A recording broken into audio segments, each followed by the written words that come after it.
My name is Erin, and I am 34 years old.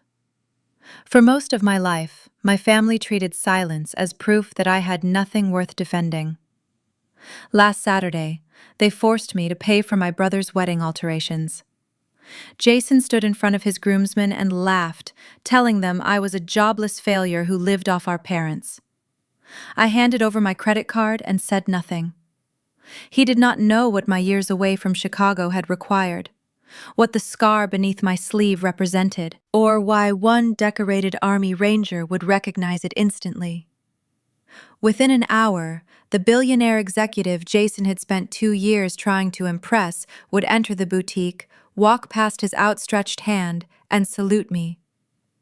Before I continue, tell me where you are watching from in the comments. Hit like and subscribe if you have ever been underestimated by the people who should have known you best. Growing up in a wealthy suburb of Chicago meant privilege to outsiders. But inside our sprawling home, emotional coldness permeated every corner. My parents favored my older brother Jason from the moment he was born.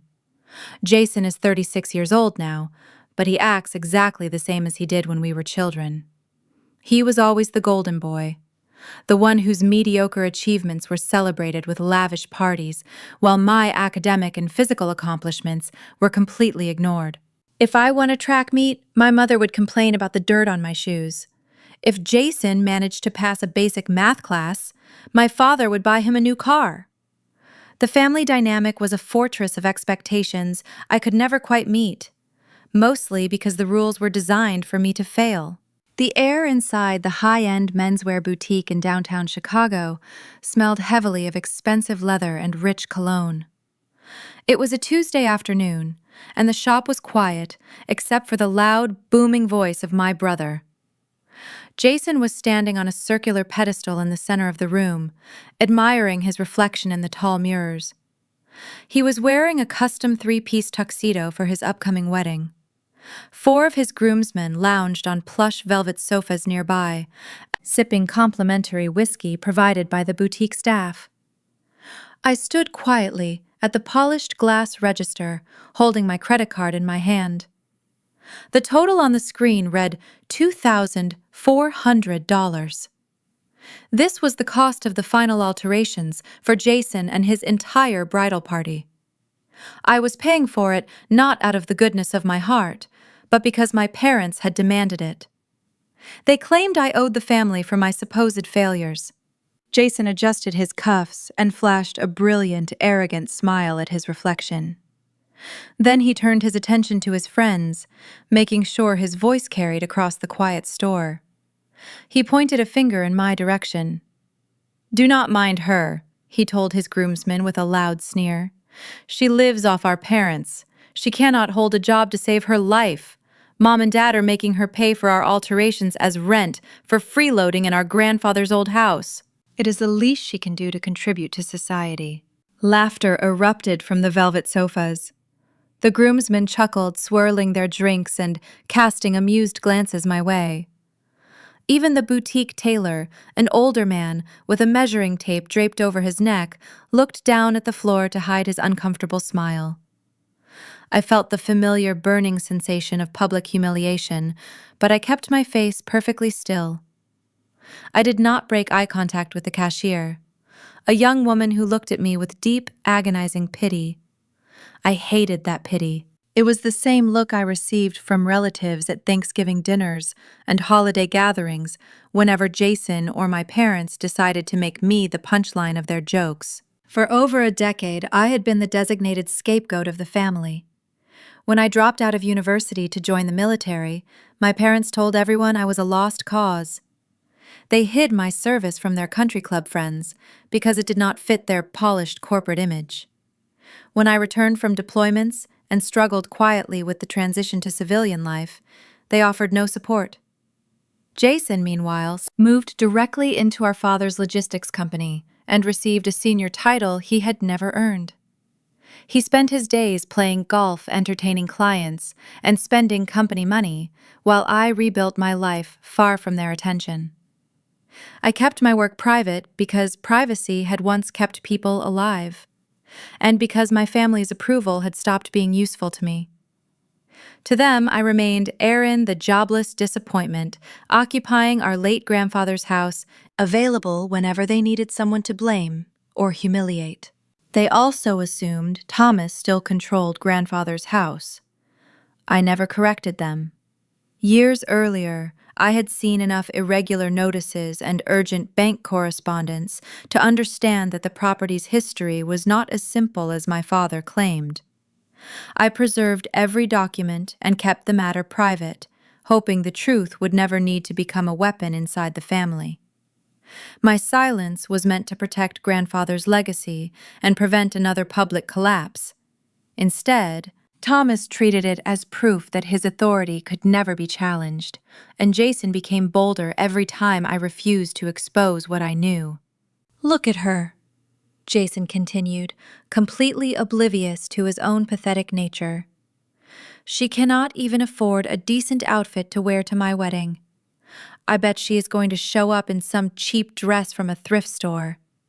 I really hope you sit in the back, Erin. We have important clients coming, and I do not want them asking questions about my failure of a sister." The groomsmen laughed again, a harsh, grating sound that echoed off the mahogany walls. I remained completely stoic. I did not cross my arms or look away. I just stood there and allowed the insult to land, absorbing the impact the way I had been trained to absorb physical blows. Reacting emotionally was exactly what Jason wanted. He fed on my insecurity, using it to inflate his own fragile ego. If I argued back, he would call me dramatic. If I walked out, he would call me a coward. So I chose silence, the ultimate weapon of someone who knows their true worth. "Will that be cash or card today?" Miss the young cashier asked, her voice timid and quiet. "Card," I replied smoothly. I pulled a sleek metal credit card from my wallet and handed it to her. It was a card issued exclusively to high net worth individuals, but its subtle design meant nothing to the untrained eye. Jason was too busy flexing in the mirror to notice anyway. I waited as the cashier ran the heavy metal card through the machine. The quiet beep of the transaction processing felt exceptionally loud compared to the booming laughter echoing from the velvet sofas behind me. Jason was currently adjusting a silk pocket square, completely captivated by his own reflection in the towering three-way mirrors. He started loudly complaining to his groomsmen about how difficult it was to find a tailor who truly understood the drape of Italian wool. He spoke with the unearned confidence of a man who had never actually paid for his own Italian wool in his entire life, entirely comfortable letting his sister foot the bill while he mocked her. The other men nodded along, nursing their drinks, happy to stroke his ego. Among them sat Caleb, Jason's best man. I had met Caleb only a handful of times over the past year. He was a decorated army ranger, someone Jason liked to keep around, mostly for the aesthetic of having a tough military friend in his inner circle to make himself look more masculine by association. Caleb usually just smiled politely at Jason's jokes, maintaining a calm, disciplined posture that stood out sharply from the rest of the corporate crowd my brother typically associated with. Today was no different. Caleb was chuckling at another one of Jason's tasteless remarks about my supposed financial ruin, leaning back against the plush velvet cushions with a glass of bourbon in his hand. The cashier handed me a sleek black pen and gently turned the electronic tablet toward me so I could sign my name. I reached across the thick glass display counter. As I extended my right arm, the meticulously tailored cuff of my suit jacket caught sharply on a decorative brass hinge protruding from the edge of the register. The dark fabric bunched and pulled back abruptly, sliding several inches up my forearm. I normally took intense care to keep my sleeves securely fastened at my wrists, a strict habit born from years of concealing the physical reminders of my past from my judgmental family. But in that brief, uncoordinated movement, my forearm was laid completely bare under the bright, unforgiving showroom lights of the boutique. There, etched deep into my skin, was a massive, jagged burn scar. It crawled up from my wrist, a severe landscape of raised, textured tissue that told the silent story of surviving something horrific. It was not the kind of injury you get from a simple kitchen accident. It was the devastating mark of an explosion, a violent trauma that had permanently altered the surface of my skin. My parents had seen the edges of it once years ago and had reacted with such intense disgust that I simply stopped wearing short sleeves around them. They never asked how it happened, and I never offered them the story. But the burn itself was not the most striking feature on my arm. Woven directly into the center of the scar tissue, intentionally preserved by skilled surgeons despite the massive tissue damage, was a faded, blacked-out military insignia. It was not a standard-issue tattoo that any soldier could get at a base parlor to show unit pride. It was a highly specific, classified brand. The dark ink formed a stark, geometric emblem belonging exclusively to an elite, off-the-books extraction unit. It was a mark carried only by a ghost company of operatives, individuals who went into places that did not legally exist to rescue people the world had completely forgotten. The insignia meant you had survived the absolute worst conditions imaginable, and that you had led others out of the fire. I froze for a fraction of a second, my eyes dropping to the exposed ink on my wrist. Behind me, Caleb was mid-laugh at whatever obnoxious comment Jason had just made. But as my sleeve rode up, his eyes naturally drifted toward the sudden movement at the counter. I watched his reflection in the tall, polished, mirrored pillar next to the register. I saw the exact moment his gaze locked onto my exposed forearm. The sound of his laughter died in his throat, cutting off so abruptly it was as if someone had physically flipped a switch. The easy, relaxed posture he had maintained all afternoon vanished instantly. Caleb sat up straight, his back snapping rigid, his shoulders locking into a posture of absolute military attention. The color drained completely from his face, leaving his skin a pale, sickly white. He stared at the jagged scar and the blacked-out insignia, his eyes widening in absolute disbelief. As a decorated Army Ranger, Caleb would have heard the whispered rumors about the extraction unit that brand belonged to. He would know that the people who carried that specific mark were not just regular soldiers.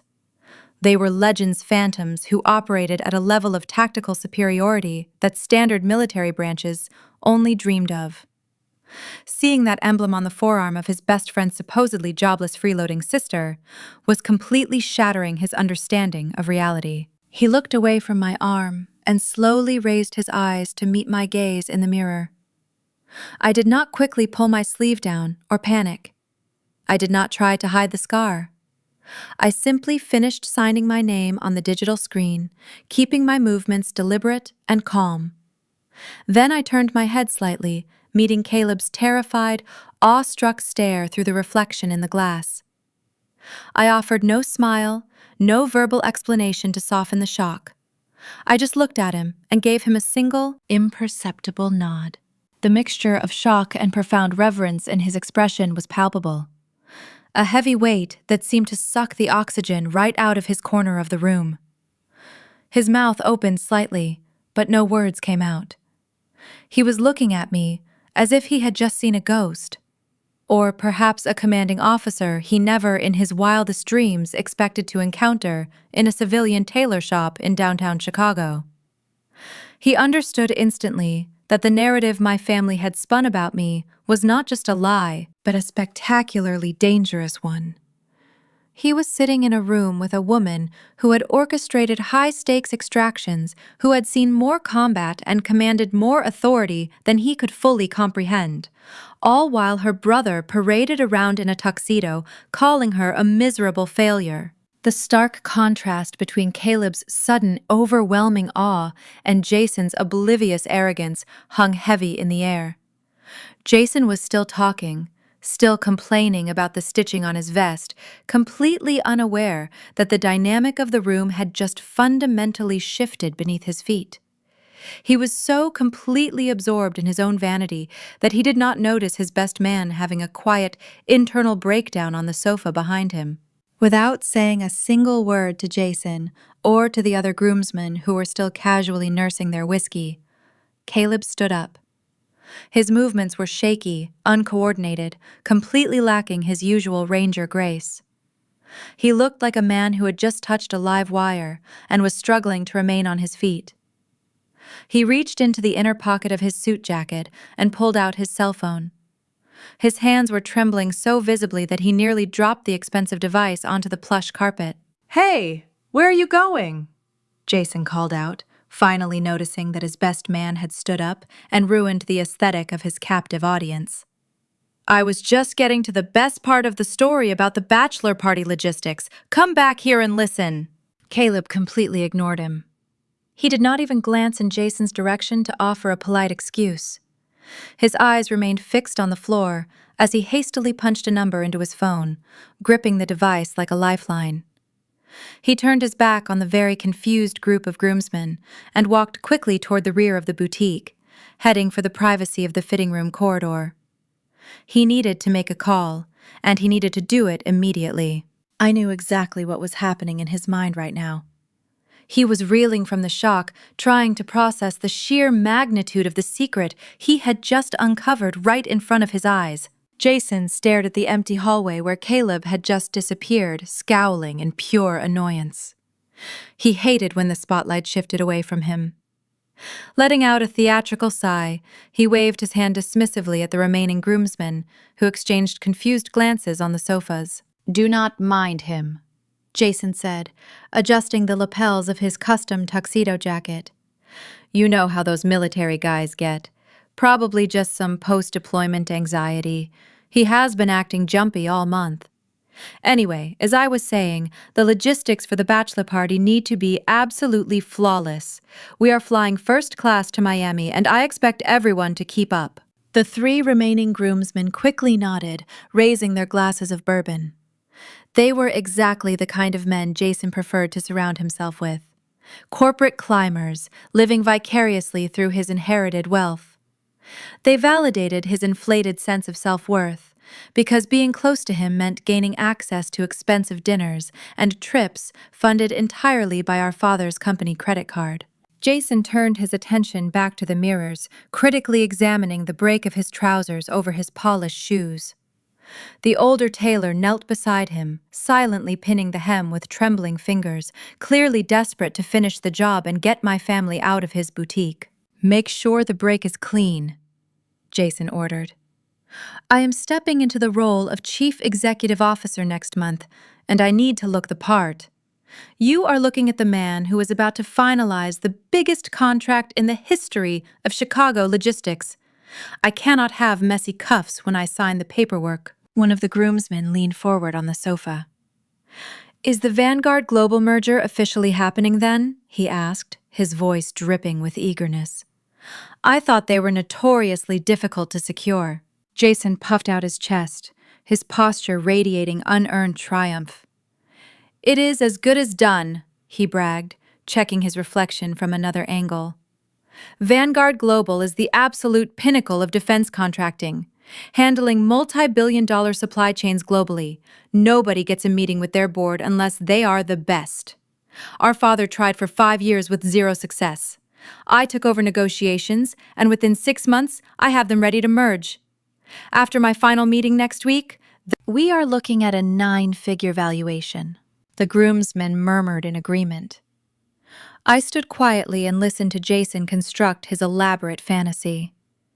Vanguard Global was, indeed, a defense contracting titan, operating with a degree of precision my brother could not imagine. What he did not know was that his proposals had not survived because of his brilliance. Someone inside Vanguard had deliberately allowed the conversations to continue, while every claim he made was being preserved and checked. Jason believed the attention proved he was exceptional. I knew only that the company he worshipped valued transparency, secure systems, and leaders whose records could withstand scrutiny. His confidence rose with every sentence, even as the ground beneath his supposed merger became less stable. Jason caught my eye in the mirror, and that familiar, cruel smirk spread across his face. He simply could not resist an opportunity to elevate himself by pushing me down into the dirt. "You should be taking notes," Erin, Jason said, turning to face me directly. His voice was loud, ensuring the entire boutique hung on his every word. This is what actual success looks like. This is what happens when you apply yourself, get a real degree, and put in the work. Unlike some people who throw their entire lives away because they cannot handle academic pressure. Jason scoffed, rolling his eyes as he stepped off the pedestal. The tailor scrambled out of the way. "You have no idea what it takes," Jason mocked, walking toward the register. "You dropped out of university a decade ago because the coursework was too hard. You disappeared into whatever embarrassing failure of a life you lived and came crawling back to squat in grandfather's old house. You do not even know what Vanguard Global looks for in a partner." "They look for absolute transparency," I replied, holding his gaze without blinking.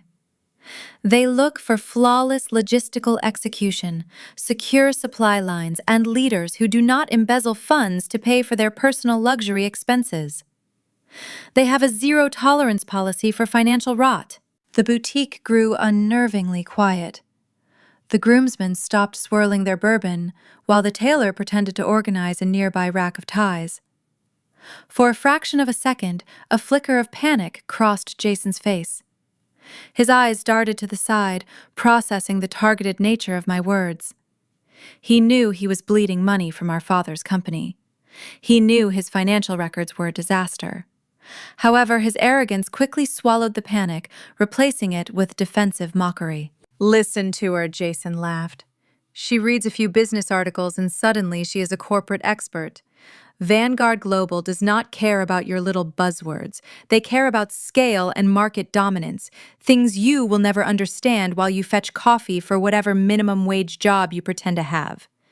People like the executives at Vanguard would not even look twice at a failure like you." "I suppose we will see about that," I said softly. Jason sneered, stepping so close I could smell the overpowering scent of his expensive cologne. "You are delusional," he whispered. "You are a pathetic, useless disappointment. Mom and Dad know it, I know it, and you know it. The only reason you are standing here right now is because I brought you to pay my bill.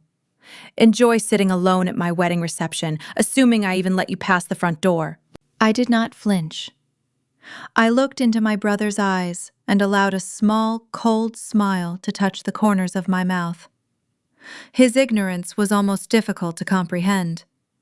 He was threatening the one person in the boutique who understood exactly how fragile his merger, his company, and his wedding finances had become.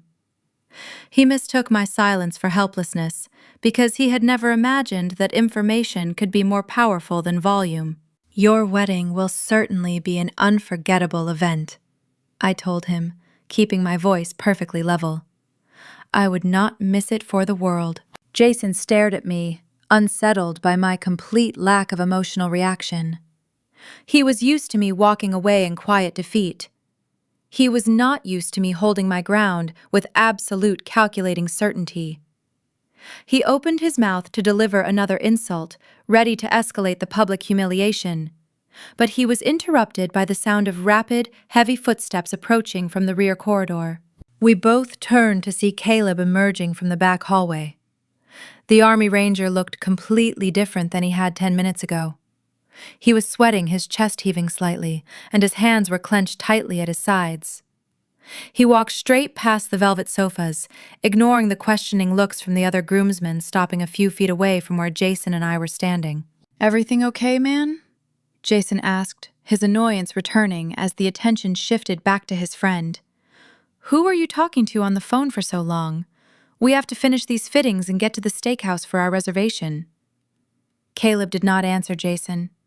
He did not even look at him. His eyes were locked entirely on me, filled with a frantic, desperate energy. He swallowed hard, his Adam's apple bobbing visibly against his collar. "He is on his way," Caleb said, his voice dropping an octave, sounding rough and strained. "He is only 5 minutes out." Jason frowned, looking back and forth between his best man and me. "Who is 5 minutes out?" Jason demanded, throwing his hands up in exasperation. "What are you talking about?" Caleb, who is coming here? I kept my eyes on Caleb reading, the precise posture of a soldier who had just confirmed the impossible with his commanding officers. The wheels were already in motion. The trap my brother spent his entire life building for himself was finally about to snap shut. Jason's face flushed as Caleb returned to the front of the boutique and refused to explain himself. He threw his hands up, his voice echoing off the glass cases. "Who did you call?" he demanded. "What is wrong with you, Caleb? You vanished in the middle of my fitting, came back looking terrified, and now you are making everyone wait. Tell me exactly who is coming here."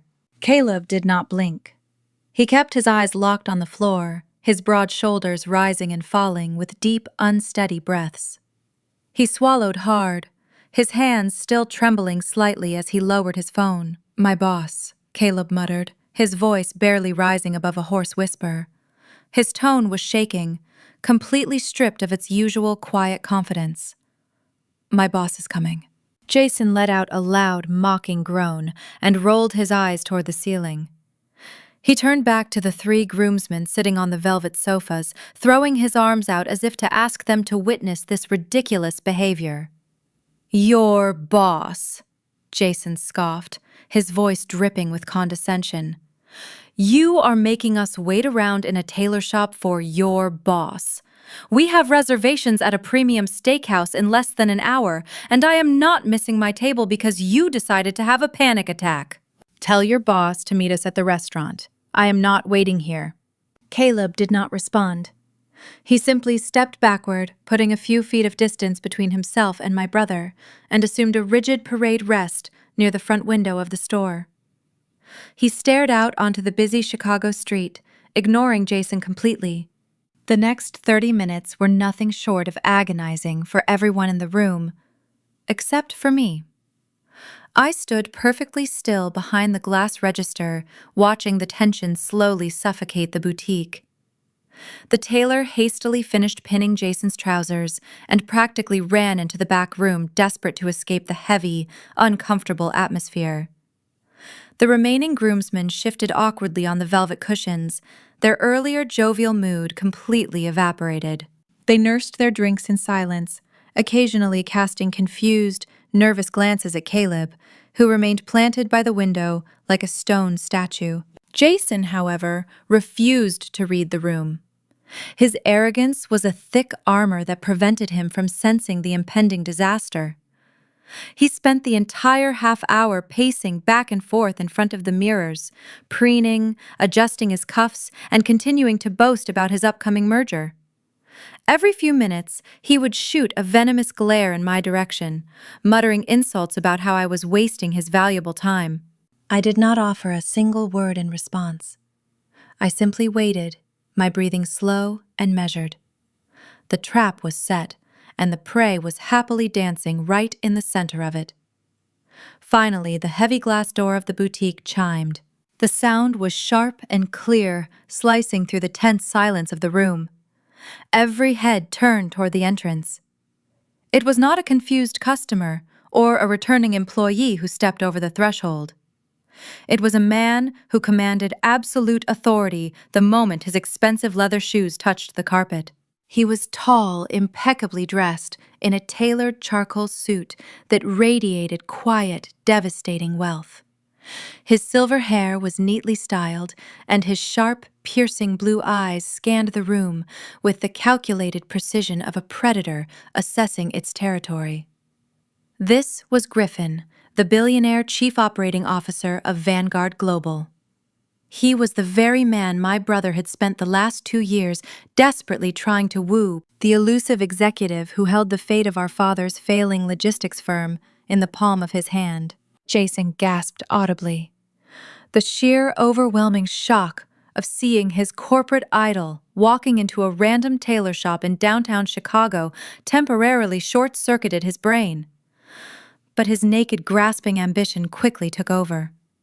A massive, sycophantic smile stretched across Jason's face. He hastily smoothed down his tuxedo jacket, puffing out his chest as he practically ran across the room to intercept the billionaire. Griffin Jason called out, his voice practically trembling with eagerness and desperation. What an absolute honor to see you here today.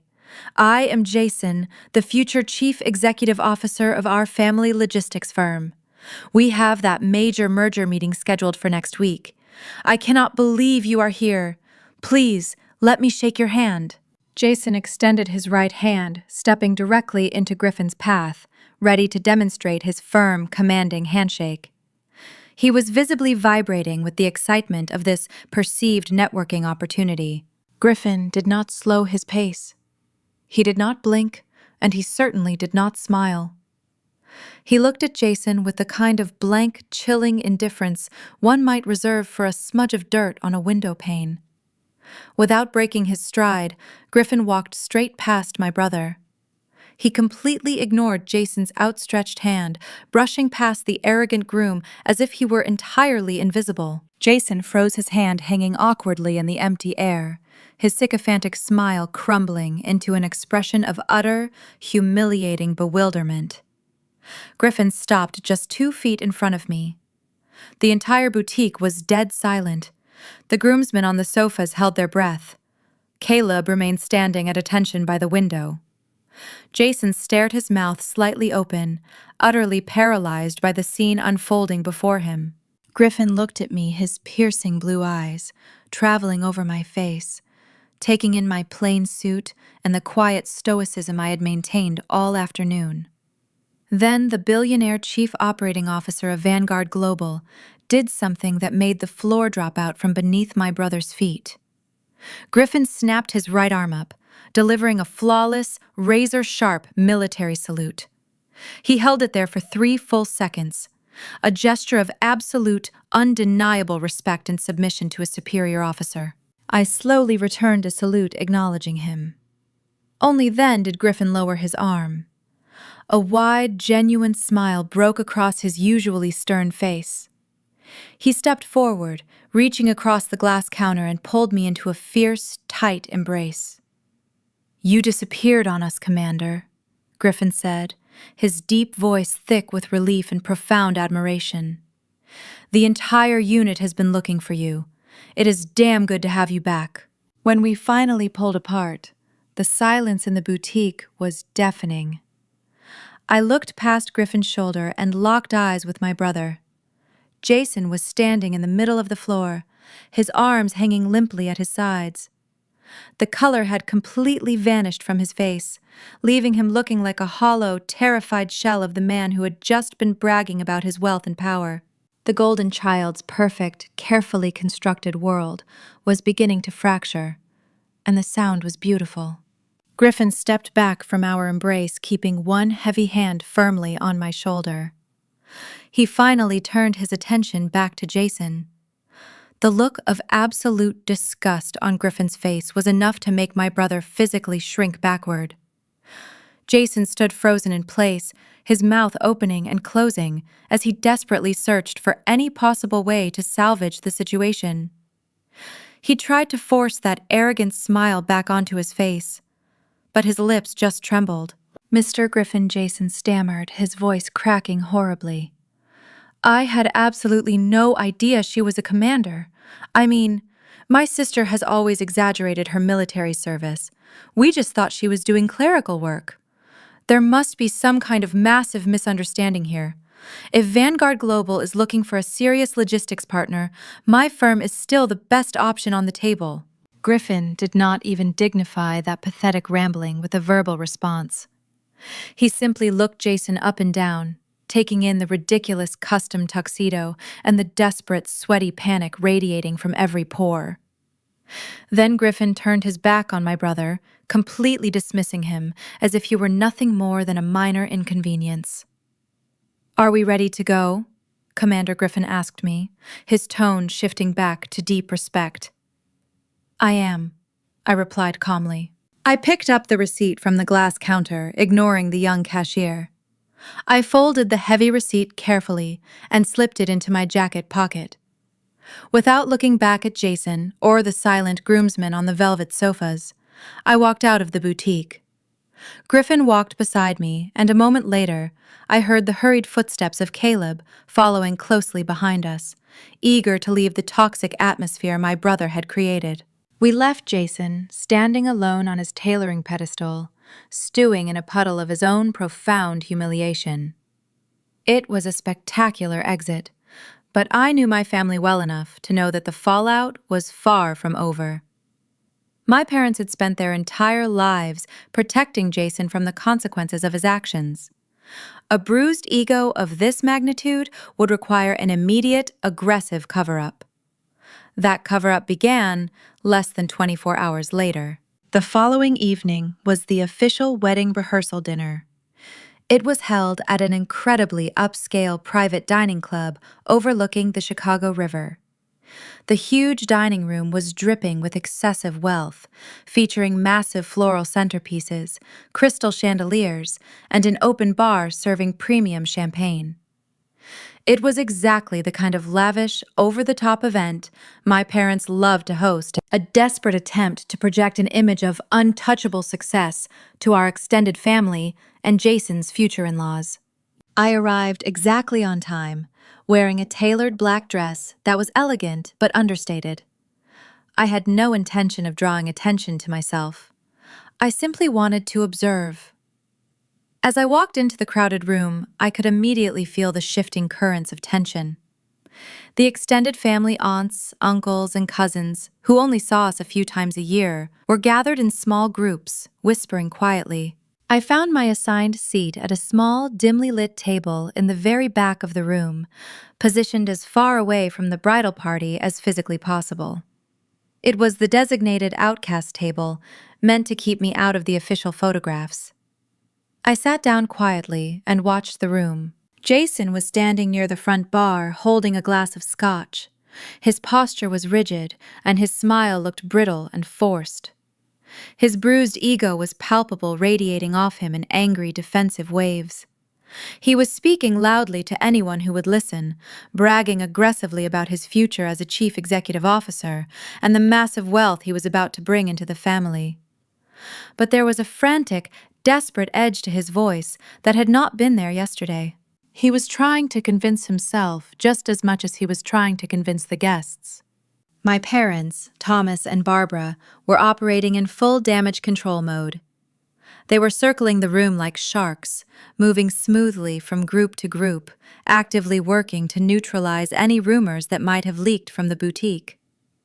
Caleb was conspicuously absent from the dinner, likely having refused to participate after witnessing Jason's true character, which only added fuel to the quiet gossip spreading among the relatives. I watched my mother corner my aunt and uncle near the buffet station. Barbara's face was flushed with the effort of maintaining her cheerful matriarchal facade. She laughed loudly, then smoothly steered the conversation where she wanted. I could not hear the entire exchange over the ambient noise of the room, but her dismissive hand gestures in my direction told me everything I needed to know. She was laying the groundwork for her smear campaign. The true extent of their delusion became clear when the time came for the traditional family toasts. Thomas tapped his crystal champagne flute with a silver spoon, calling the room to attention. The chatter died down. Thomas delivered a glowing, nauseatingly proud speech about Jason, praising his business acumen and calling him the brilliant future of the family empire. When Thomas finished, Barbara stepped up to the microphone. She was wearing a fixed, artificial smile as she looked out over the crowd. She made a show of sweeping her gaze across the room until her eyes landed briefly on me, sitting alone in the shadows at the back table. "We are just so incredibly proud of the massive logistics partnership Jason is securing," Barbara announced, making sure her voice echoed loudly through the sound system so every single aunt and uncle heard her clearly. "There have been some silly rumors floating around today, but I want to set the record straight.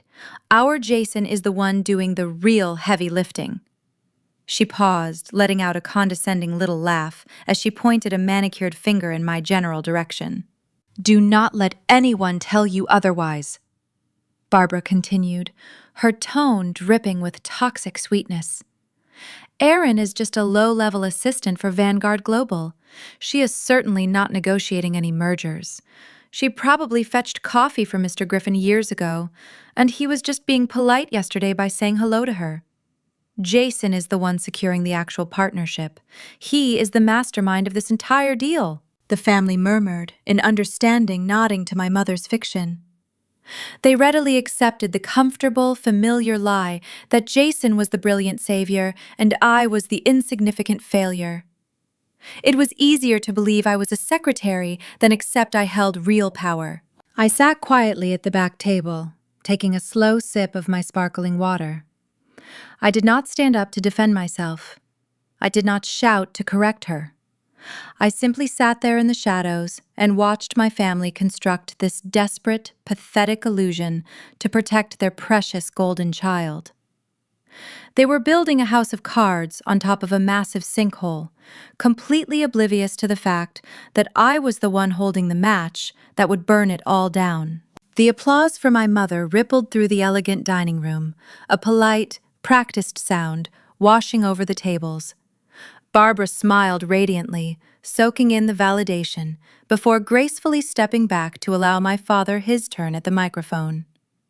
Thomas adjusted his silk tie and stepped up to the podium. He exuded the comfortable authority of a man who believed he owned the world. He waited for the room to quiet completely.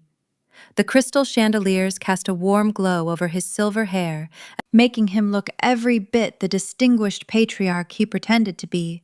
I remained seated at my table in the far back corner, my hands resting loosely in my lap. I watched him tap the microphone lightly, clearing his throat to ensure he had the undivided attention of every guest. Before we raise our glasses to the bride and groom, Thomas began, his voice deep and resonant. I have a special piece of family business to attend to. As you all know, Barbara and I believe deeply in supporting our children as they take their next steps. Jason is about to step into the role of Chief Executive Officer for our logistics firm, and he is marrying a wonderful woman. They need a solid foundation to build their new life. He paused, letting the guests murmur in approval. Jason wrapped an arm around Brittany, pulling her close and kissing her temple for the watching crowd. For that reason, Thomas continued his eyes scanning the room until they found me, in the shadows. I asked my daughter, Erin, to come up to the front for a moment. Erin, please come join us. The room fell into an awkward silence. Heads turned, chairs squeaked against the polished hardwood floor, and dozens of eyes searched the room to find me. I felt the heavy weight of their stares. They expected a touching family moment, perhaps, a gesture of inclusion for the daughter who was clearly on the outs. I knew better. My father never invited me into the spotlight unless he planned to use me as a prop for his ego. I stood up slowly. I did not rush and I did not cower. I walked from the back of the dining hall to the front stage with a measured pace. My heels clicked softly against the floorboards. As I approached the bridal party table, I could see the malicious gleam in Jason's eyes. He knew exactly what was about to happen. Brittany looked confused, but maintained a polite smile. I stopped a few feet away from my father, keeping my posture straight. Thomas reached into the inner pocket of his tailored suit jacket and pulled out a thick manila envelope. He held it up for the entire room to see, treating it like a grand prize. Jason and Brittany Thomas announced, his voice booming through the speakers. Barbara and I wanted to give you something truly meaningful for your wedding. We are officially signing over the deed to your late grandfather's house. It is yours. A proper, beautiful home to raise the next generation of our family. A collective gasp of delight swept through the guests, followed by enthusiastic applause. Jason beamed, pumping his fist slightly, while Brittany covered her mouth in manufactured shock. Thomas turned back to me, extending the manila envelope. And Erin, he said, his tone shifting to a practiced, sorrowful, paternal concern. We love you, but it is time for you to finally grow up. We have already packed your things into boxes. This envelope contains the formal notice. You have until Monday to figure out your living situation and move out. It is time for some tough love so you can learn to stand on your own 2 feet. The applause died instantly. The atmosphere in the dining room plummeted into a suffocating silence. Extended family members shifted in their seats, realizing they were witnessing a public eviction masquerading as a wedding gift. My father was using a room full of high society guests to humiliate me, banking on the fact that I would be too embarrassed to cause a scene. He expected me to take the envelope, lower my head, and scurry back to my corner in shame. I did not lower my head. I reached out and took the manila envelope from his hand. The paper felt rough against my fingertips. My face remained an unreadable mask. I did not show anger, and I did not show sorrow. I simply looked at the man who had spent my entire life trying to break my spirit. "You are evicting me from grandfather's house?" I asked, my voice steady and calm. I kept my volume low, ensuring the microphone did not pick up my words, making it an intimate confrontation in front of the watching crowd. The house he explicitly left to remain in the family trust, so anyone who needed shelter would always have a place to stay. Thomas lowered the microphone, stepping close to me so that our shoulders nearly brushed. The warm, proud father routine vanished from his face, replaced by a cold, vicious sneer that mirrored my brother's cruelest expressions. "He left the family trust under my control," Thomas whispered, his breath smelling heavily of expensive scotch. "And I am giving the house to the child who actually contributes to the legacy of this family. You have been nothing but a drain on our resources since the day you dropped out of a real university." I held his gaze, refusing to give him the satisfaction of seeing me hurt. He wanted a reaction, a crack in my armor, but I gave him absolutely nothing. "You went off and played soldier," Thomas continued, his whisper dripping with profound venom. "You broke down, you embarrassed us, and you came back with absolutely nothing to show for your life. Jason is stepping up. He is a chief executive officer. He is securing mergers. He is building wealth. You are a 34-year-old assistant who fetches coffee. You are an embarrassment to my name, Erin. Take your trash and get out of my property by Monday, or I will have the police throw you onto the curb." He leaned back, smoothing his features into a polite, regretful smile for the watching audience. He patted my arm, a condescending gesture designed to make him look like a patient father dealing with a difficult, unruly child. The cruelty of his words was deliberate. Thomas wanted to reduce my service, my injuries, and every year he knew nothing about, into proof that I had failed. He believed the microphone, the guests, and the envelope gave him complete control. Yet his certainty rested on records he had not personally reviewed, and on Jason's unverified claims of success. He stood before the family like a king, never considering that the documents beneath his confidence might tell a different story. I held the eviction notice and let the betrayal settle. Thomas had publicly discarded me to protect his golden child, and neither Barbara nor Jason showed the slightest discomfort.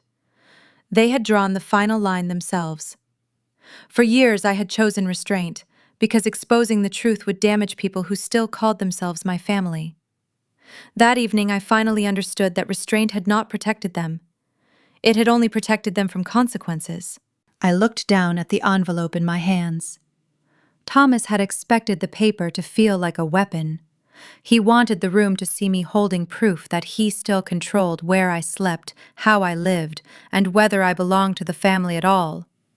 Instead, the envelope felt almost weightless. It contained no authority, only his confidence that nobody would ever question him. I turned the envelope over once, then placed it carefully on the white linen table beside his champagne glass. The movement drew his attention. His smile tightened. Around us, relatives were pretending to resume their conversations, but the room had not recovered. Forks remained suspended above plates. Several cousins watched openly, while Brittany's parents exchanged uneasy glances from the head table. I reached for the untouched glass of red wine a server had placed near my seat at the front. I lifted it by the stem, but I did not drink. I studied Thomas over the rim. He had already raised the microphone again, eager to return the evening to the celebration of his favorite child before anyone examined the cruelty of what he had just done. "Are you absolutely certain you want to make property ownership a public conversation tonight, Thomas?" I asked. I did not call him Dad. The omission landed harder than a shout. His eyes narrowed, and for one brief second, I saw uncertainty move behind them. He glanced at the envelope, then toward Barbara. My mother stiffened, but Jason gave a dismissive laugh from beside Brittany, as if I had offered the room another joke at my own expense. Thomas lowered the microphone and leaned closer. "Do not threaten me in front of my guests," he said through a fixed smile. "You have no property, no career worth mentioning, and no legal standing in this family. That house is mine to give away. Your grandfather trusted me to manage it, and I have decided Jason deserves it." "Manage it," I repeated quietly. His jaw flexed. "Own it, control it, manage it. Choose whatever word helps you understand. By Monday, you will be gone. If you embarrass us tonight, I will have your belongings removed before breakfast." Jason lifted his glass toward me. "You heard him, Erin. Stop pretending there is some hidden technicality that will save you. Sign whatever Dad gives you, find an apartment you can afford, and try not to make my wedding about your latest breakdown." Barbara approached and touched my elbow with sharp fingers. "Erin," she whispered, "do not start one of your scenes. Your brother has important clients here. Take the envelope, thank your father for supporting you as long as he has, and return to your table." "Supporting me?" I said. She squeezed harder. "This family has carried you for years. Tonight is not the time to argue over paperwork you do not understand." Thomas raised the microphone again. "As I was saying," he announced, forcing warmth into his voice, "tonight is about Jason and Brittany building a future on a strong family foundation." "One question, Thomas," I said. He stared at me. "When was the last time you personally reviewed the recorded title, the current lien history, and the bank's final disposition of grandfather's property?" His expression changed before he could stop it. The smile remained, but the skin around his eyes tightened. Barbara looked from him to me. Jason rolled his eyes, impatient with language he considered beneath his celebration. Thomas recovered quickly. "I do not have to review anything," he said. "My attorneys handle family assets. The deed is controlled through the trust, and the trust is controlled by me." "Then you should have no difficulty proving that," I replied. He stepped closer, lowering his voice. "Whatever game you think you are playing, end it now. You are not clever enough to challenge me, and you do not have the money to hire anyone who could." I held his stare. That assumption had protected him for years. It had allowed him to confuse secrecy with weakness and arrogance with legal authority. I could have ended the argument by telling the room whose name appeared on the current deed. I could have shown them the recorded transfer, the bank correspondence, and the payment history stored in my secure files. But a private correction would have allowed Thomas to invent another lie tomorrow. I needed the entire structure exposed, not merely one false claim. So I gave him a final opportunity. "Withdraw the announcement," I said. "Tell Jason the property cannot be transferred tonight. Stop presenting an eviction as a wedding gift, and we can discuss the records privately after the reception." Thomas laughed in my face. The sound was low and contemptuous. "You really do believe your little military stories make you intimidating. The house is mine. Jason will receive it. You will leave. There is nothing to discuss." Barbara nodded eagerly. "Please stop this, Erin. For once in your life, let your brother have something without trying to poison it." Jason raised his glass higher. "To my new house," he said. Several guests responded with uncertain smiles. That was the final answer I needed. I picked up the envelope again. Not because it had value, but because it would later become evidence of their intent. I returned to my table at the rear of the room. Nobody tried to stop me. The quartet resumed playing, and conversations restarted in brittle fragments. Yet, I could feel my parents watching, waiting for me to cry or leave in defeat. I sat down, placed the envelope beside my plate, and removed my phone from my clutch. Its screen lit beneath the tablecloth, hidden from the guests. Griffin's secure contact was already open. He had sent one message after the boutique incident. Say the word. For 6 months, Vanguard had treated Jason's merger proposal as a controlled due diligence exercise. We had collected what he volunteered, verified what he concealed, and preserved every discrepancy without alerting him. Until that moment, I had not authorized the full forensic review. A comprehensive audit would open every linked account, vendor, relationship, loan covenant, expense, transfer, and ownership record available through the merger process. Once started, it could not be explained away as a family dispute. My thumbs rested over the keyboard. I thought about grandfather, teaching me to repair the porch steps. Caleb, recognizing the scar Griffin, walking past Jason's hand, and Thomas, promising to send police to remove me from a home he had never bothered to protect. The decision no longer felt like revenge. It felt like the end of an exemption. I typed one sentence, checked it once, and pressed send. Initiate the financial audit on Jason's firm immediately. The message was already moving through Vanguard's secure system by the time I returned to the back table.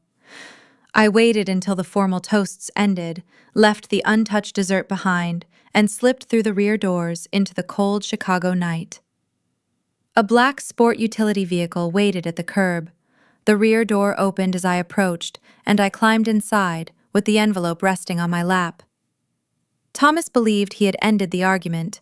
In reality, he had just authorized the investigation that would expose every lie supporting his authority. The drive to the financial district was short and entirely silent. We pulled into the underground parking garage of a towering glass skyscraper, slipping past security with a simple flash of the driver's credentials. I took the private elevator straight to the top floor, stepping out into a sprawling, aggressively modern office suite. The panoramic windows offered a breathtaking view of the city skyline, but my attention was focused entirely on the long, mahogany conference table in the center of the room. Griffin was already there, reviewing a stack of illuminated tablets. Beside him sat my lead private attorney, an exceptionally sharp man named David, who handled all of my off-the-books corporate maneuvering. Griffin looked up as I entered the room and offered a respectful nod. He pushed a steaming cup of black coffee across the table toward my usual seat. I sat down, shedding the passive, quiet demeanor I had worn all evening at the rehearsal dinner. In this room, I was not the disgraced freeloading daughter of Thomas and Barbara. I was the founder and majority shareholder of Vanguard Global, the most formidable defense contracting and secure logistics empire in the Western Hemisphere. Building Vanguard had not been a sudden stroke of luck. It was the direct result of surviving the absolute worst the world had to offer. 10 years ago, when my parents kicked me out for struggling with the intense academic pressure they placed on me, I did not just disappear into the ether. I enlisted. I pushed myself through the most grueling, punishing selection processes the military had to offer, eventually earning a place in a highly classified, specialized extraction unit. We operated entirely in the shadows, handling logistical nightmares in hostile territories, where standard military branches could not officially go. During my final deployment, my unit was tasked with recovering a stranded Army Ranger squad that had been ambushed and pinned down behind enemy lines. We executed the extraction flawlessly, pulling all 8 men out of a burning compound under heavy fire. The blast that left the massive jagged scar on my right forearm had happened during the final seconds of that rescue. I took the hit to shield the youngest ranger in the squad as we boarded the extraction helicopter. That young ranger was Caleb, the very same man who had been standing next to my brother in the tailor shop yesterday afternoon. He had never known the name of the commander who pulled him out of the fire, only the blacked-out unit insignia he had glimpsed through the smoke. Seeing it on my arm had finally connected the pieces for him. When I was medically discharged, due to my injuries, I took the unparalleled logistical expertise I had developed in the military and applied it to the private sector. I saw massive, glaring vulnerabilities in how global defense contractors moved their assets, and I knew exactly how to fix them. With Griffin as my tactical partner and a small team of trusted veterans, we built Vanguard Global from a single secure warehouse into a multi-billion-dollar titan. We controlled international supply chains with absolute, ruthless efficiency. My family assumed my silence meant failure. In reality, I had simply learned that true power never needs to announce itself.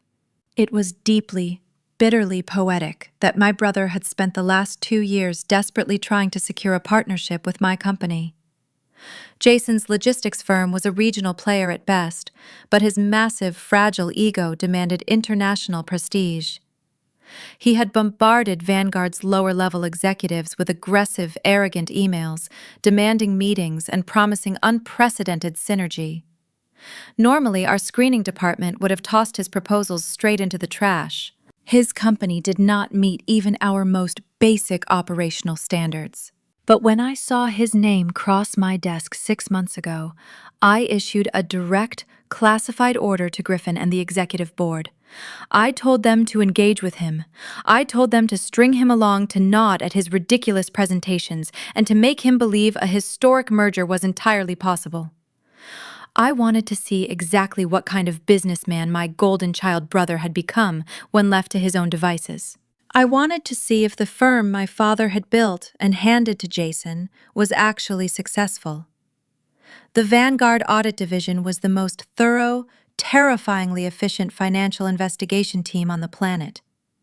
I had unleashed them on my brother's company under the guise of standard pre-merger due diligence. David, my attorney, tapped his tablet and slid it across the mahogany table toward me. The screen glowed with dozens of red-flagged financial charts and highlighted bank transfers. He folded his hands precisely in front of him.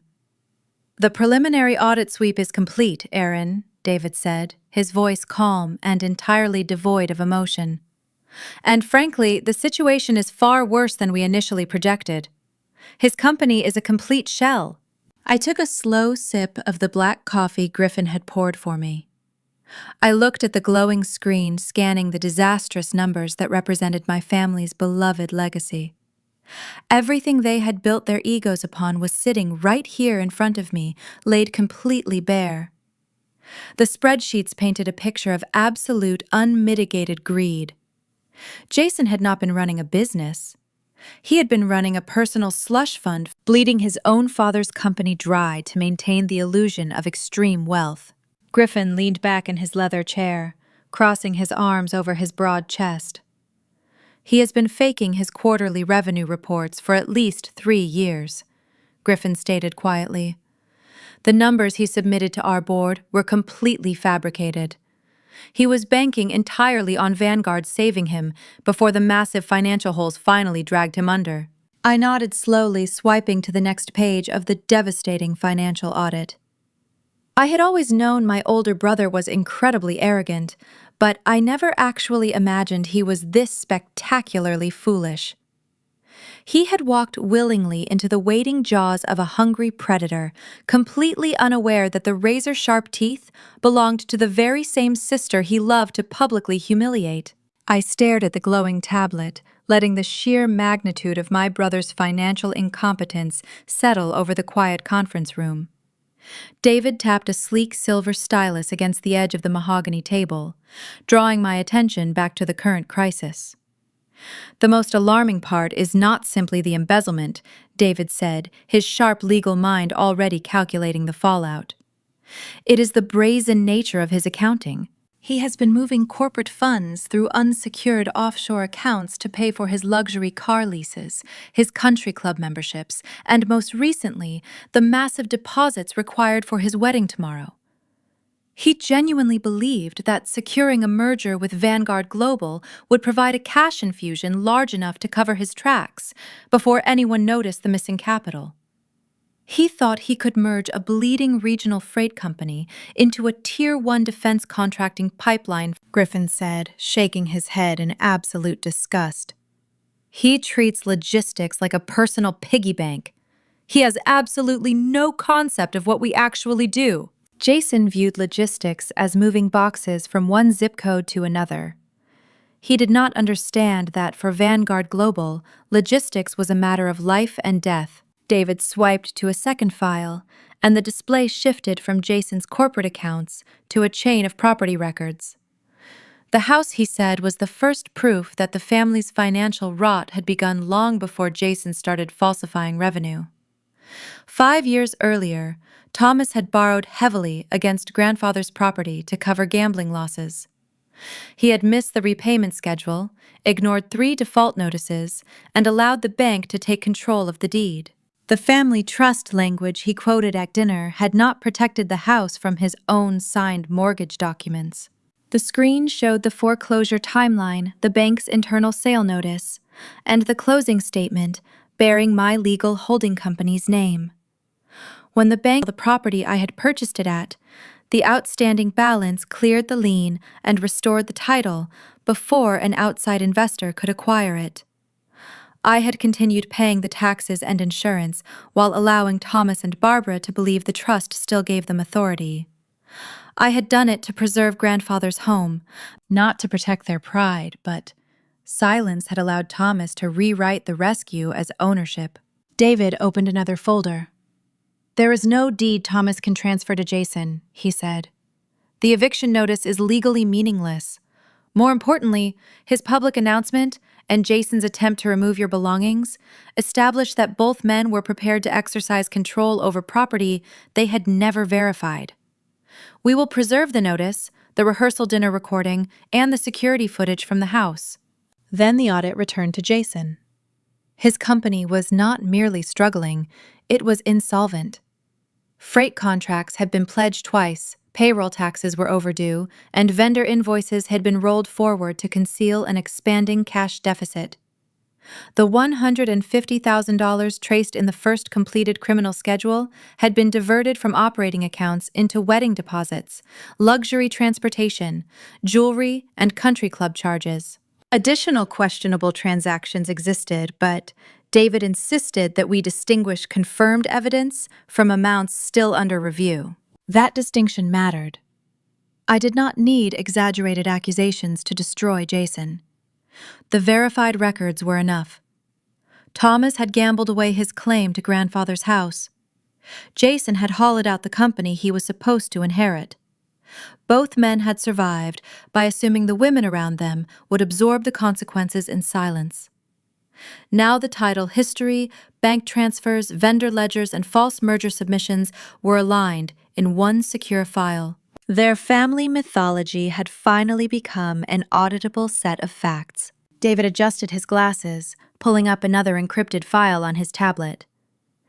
The structure of Vanguard Global remains completely opaque to the public sector, David explained, transitioning the discussion to our legal standing. Because we operate as a privately held defense contractor, your status as the founder and majority shareholder is protected behind 5 layers of proxy holding companies. Your father and brother have spent the last 2 years researching Vanguard, but they have only ever interacted with our mid-level acquisition executives. Your name does not appear on any publicly accessible corporate registry. As far as Jason is concerned, Griffin is the absolute top of the food chain, which is exactly why he felt so comfortable treating you like garbage in that tailor shop. Griffin noted his voice hardening with residual anger. He looks at you and sees a failed college dropout, because that is the only narrative his fragile ego can handle.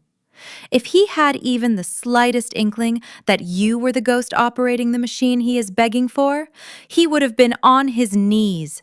I do not want him on his knees. I said quietly, my voice echoing slightly in the large, empty conference room. I want him to face the absolute, unmitigated reality of his own terrible choices. I want my parents to witness the catastrophic collapse of the golden child they tore me down to protect. I picked up my cup and took another slow sip of the dark coffee. The caffeine mixed with the adrenaline coursing through my veins, creating a sharp, hyper-focused clarity. I had spent 10 long years allowing my family to believe their vicious lies. I had sat silently at holiday dinners while they mocked my modest clothing and questioned my lack of a corporate career. I had absorbed their gaslighting, their evictions, and their endless public humiliations, all while secretly ensuring our grandfather's legacy remained intact. I had given them every possible opportunity to show even a shred of basic human decency. They had chosen cruelty every single time. Now the time for silence was officially over. We were going to let Jason wake up tomorrow morning. We were going to let him put on his expensive, custom-tailored tuxedo. We were going to let my parents walk into that lavish reception hall completely convinced they had secured their family's wealth and status for the next generation. And then we were going to systematically dismantle their entire universe. Prepare the final termination documents for the merger immediately. I instructed David, setting my coffee cup down heavily on the polished wood, and, carefully, contact the federal authorities regarding those embezzled funds.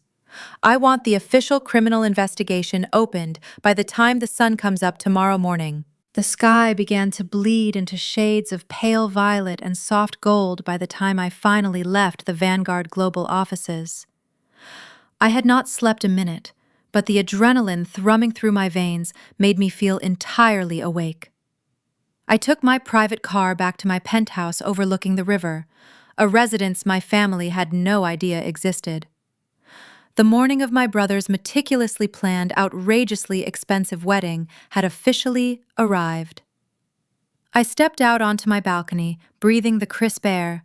The city below was just beginning to stir, unaware of the absolute financial destruction making its way toward my family's doorstep. I walked back into my kitchen and poured hot water over tea leaves, savoring the quiet stillness of my home. My secure corporate tablet sat on the marble island, displaying a single notification from Griffin. The termination documents were legally finalized, and the federal authorities had formally received the audit evidence. The trap was permanently sealed. At exactly 8 in the morning, the silence of my kitchen was shattered by the harsh ringing of my personal cell phone. I glanced at the screen. The caller identification displayed my brother's name. I let it ring 3 times, taking a slow sip of tea before dragging my finger across the screen to answer. "Where are you?" Jason demanded, his voice tight and breathless. He did not say good morning. He did not ask how I was doing after our father had publicly evicted me the night before. His tone was entirely frantic, layered with the sharp, aggressive edge he always used when he was losing control of a situation. "I am at home," I replied, my voice perfectly level and calm. The stark contrast to his rising panic was deliberate. "You need to get down to the country club right now," Jason ordered, the background noise sounding chaotic. I heard chairs scraping against floors and voices arguing in hushed, urgent tones. "And you need to bring your checkbook. Actually, skip the personal checkbook. Go to the bank the minute they open and get a certified cashier's check." I leaned against the marble counter, swirling the tea in my mug. "I am sorry, Jason," I said slowly. "I am afraid I do not understand what you are talking about. Why would I need to bring a cashier's check to your wedding venue?" Do not play stupid with me today, Erin, he snapped, breathing heavily. I am standing in the main ballroom, and the catering manager is threatening to pull his entire staff. The floral team is refusing to unload centerpieces from their trucks. They ran my corporate cards for the final balance, and every single one of them was declined. There has to be a glitch in the banking systems. "But my bank is not opening for another hour, and the venue manager is demanding $50,000 right now to start the setup. I listened to the desperation leaking through his arrogant facade. The federal freeze had taken effect. The authorities had locked down his accounts, severing his access to the embezzled funds he had been using to finance his lavish lifestyle. He was standing in an empty ballroom, completely bankrupt, and he genuinely believed it was just a temporary banking error. "That sounds like a terrible inconvenience," I said quietly. "But I still do not see how your catering bill is my responsibility.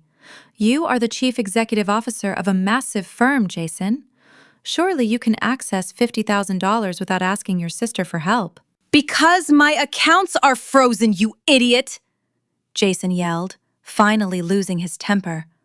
He lowered his voice immediately, clearly realizing there were venue employees standing nearby. "Listen to me," he hissed into the receiver. "I know you have money stashed away. I know grandfather left you more than just that worthless warehouse district garbage 10 years ago. You have been living rent-free in his house, freeloading off this family your entire life. You are going to go to the bank, withdraw $50,000, and bring it to me right now." I took another sip of my tea, letting the silence stretch between us. The absolute audacity of his demand was staggering. Less than 12 hours ago, he had stood on a stage and smiled while our father humiliated me and kicked me out of my home. Now his stolen money was gone, his credit was useless, and he was demanding I drain my own bank accounts to save his ego. "I do not have $50,000 to give you, Jason," I stated simply. "Even if I did, I would not use it to pay for your wedding reception." Jason let out a harsh, cruel laugh that sounded more like a bark.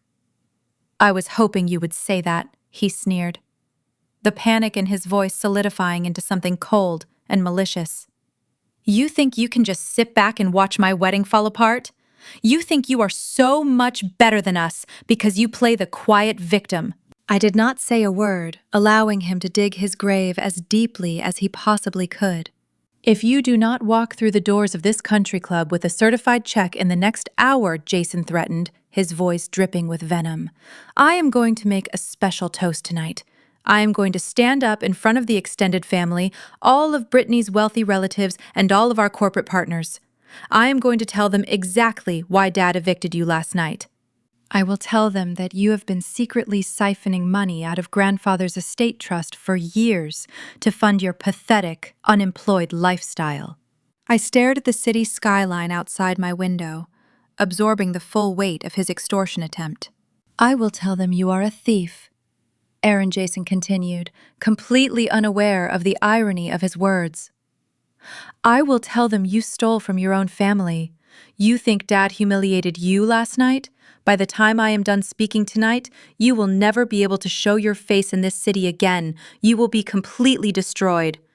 $50,000 is a very small price to pay to keep your reputation intact. Bring the check, or I ruin you." He was trying to blackmail me. The golden child, the perfect son who had diverted $150,000 from operating accounts into wedding expenses, was threatening to frame me for theft unless I provided even more money. He was so detached from consequences and so accustomed to abusing me without resistance that he believed the threat was strategically brilliant.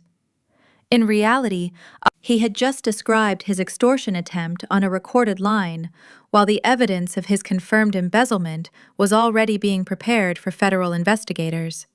I listened to the ragged sound of his breathing over the phone line, silently absorbing his extortion attempt with complete and utter cold detachment. He believed he held the upper hand. He thought the threat of a public lie would send me running to the bank. I felt no anger or fear this morning. I felt a profound, chilling clarity. Are you listening to me? Jason demanded, his voice cracking slightly as the heavy silence stretched on. "I am not playing games with you today. You will bring that money, or I swear to God I will stand up with a microphone tonight and ruin your life." I took a slow, deep, and measured breath. "I hear you perfectly, Jason," I replied. My voice was devoid of the panic he was desperately trying to provoke. I understand exactly what is required of me today. Good, he snapped. Make sure it is a certified check. The catering manager will not take a personal one, and I need this handled before the guests arrive for the ceremony. I took a sip of my tea. I am not bringing you a check this morning, I stated calmly. What did you just say to me? He snarled. Did you not hear what I threatened to do to you? I heard every single word, I assured him. But I am not running to the bank to fix your financial mistakes before the ceremony. Since you are eager to discuss our grandfather's estate trust in front of an audience, I will make you a promise. I will attend your wedding reception tonight, and I will bring the necessary documents to settle all of our accounts permanently. We will lay everything out on the table for the entire family to see. There was a heavy pause on the other end of the line. Jason's arrogant mind worked frantically to process my words. He heard the word documents and assumed I was bringing withdrawal papers to surrender my inheritance. He heard exactly what his ego needed to hear. You better not be lying to me, Erin, he warned, shifting back to his haughty arrogance. Bring those documents to the reception and hand them directly to me before the toasts begin. If you try to back out, I will destroy you in front of everyone. I will be there, I promised, quietly. Enjoy your wedding ceremony, Jason. He disconnected the call without another word. I pulled the phone away and set it on the cool marble counter. I walked to the kitchen island where my corporate tablet was waiting. I tapped the screen, bypassing the lock, and initiated a secure video conference. The screen flickered to life, dividing into two separate frames.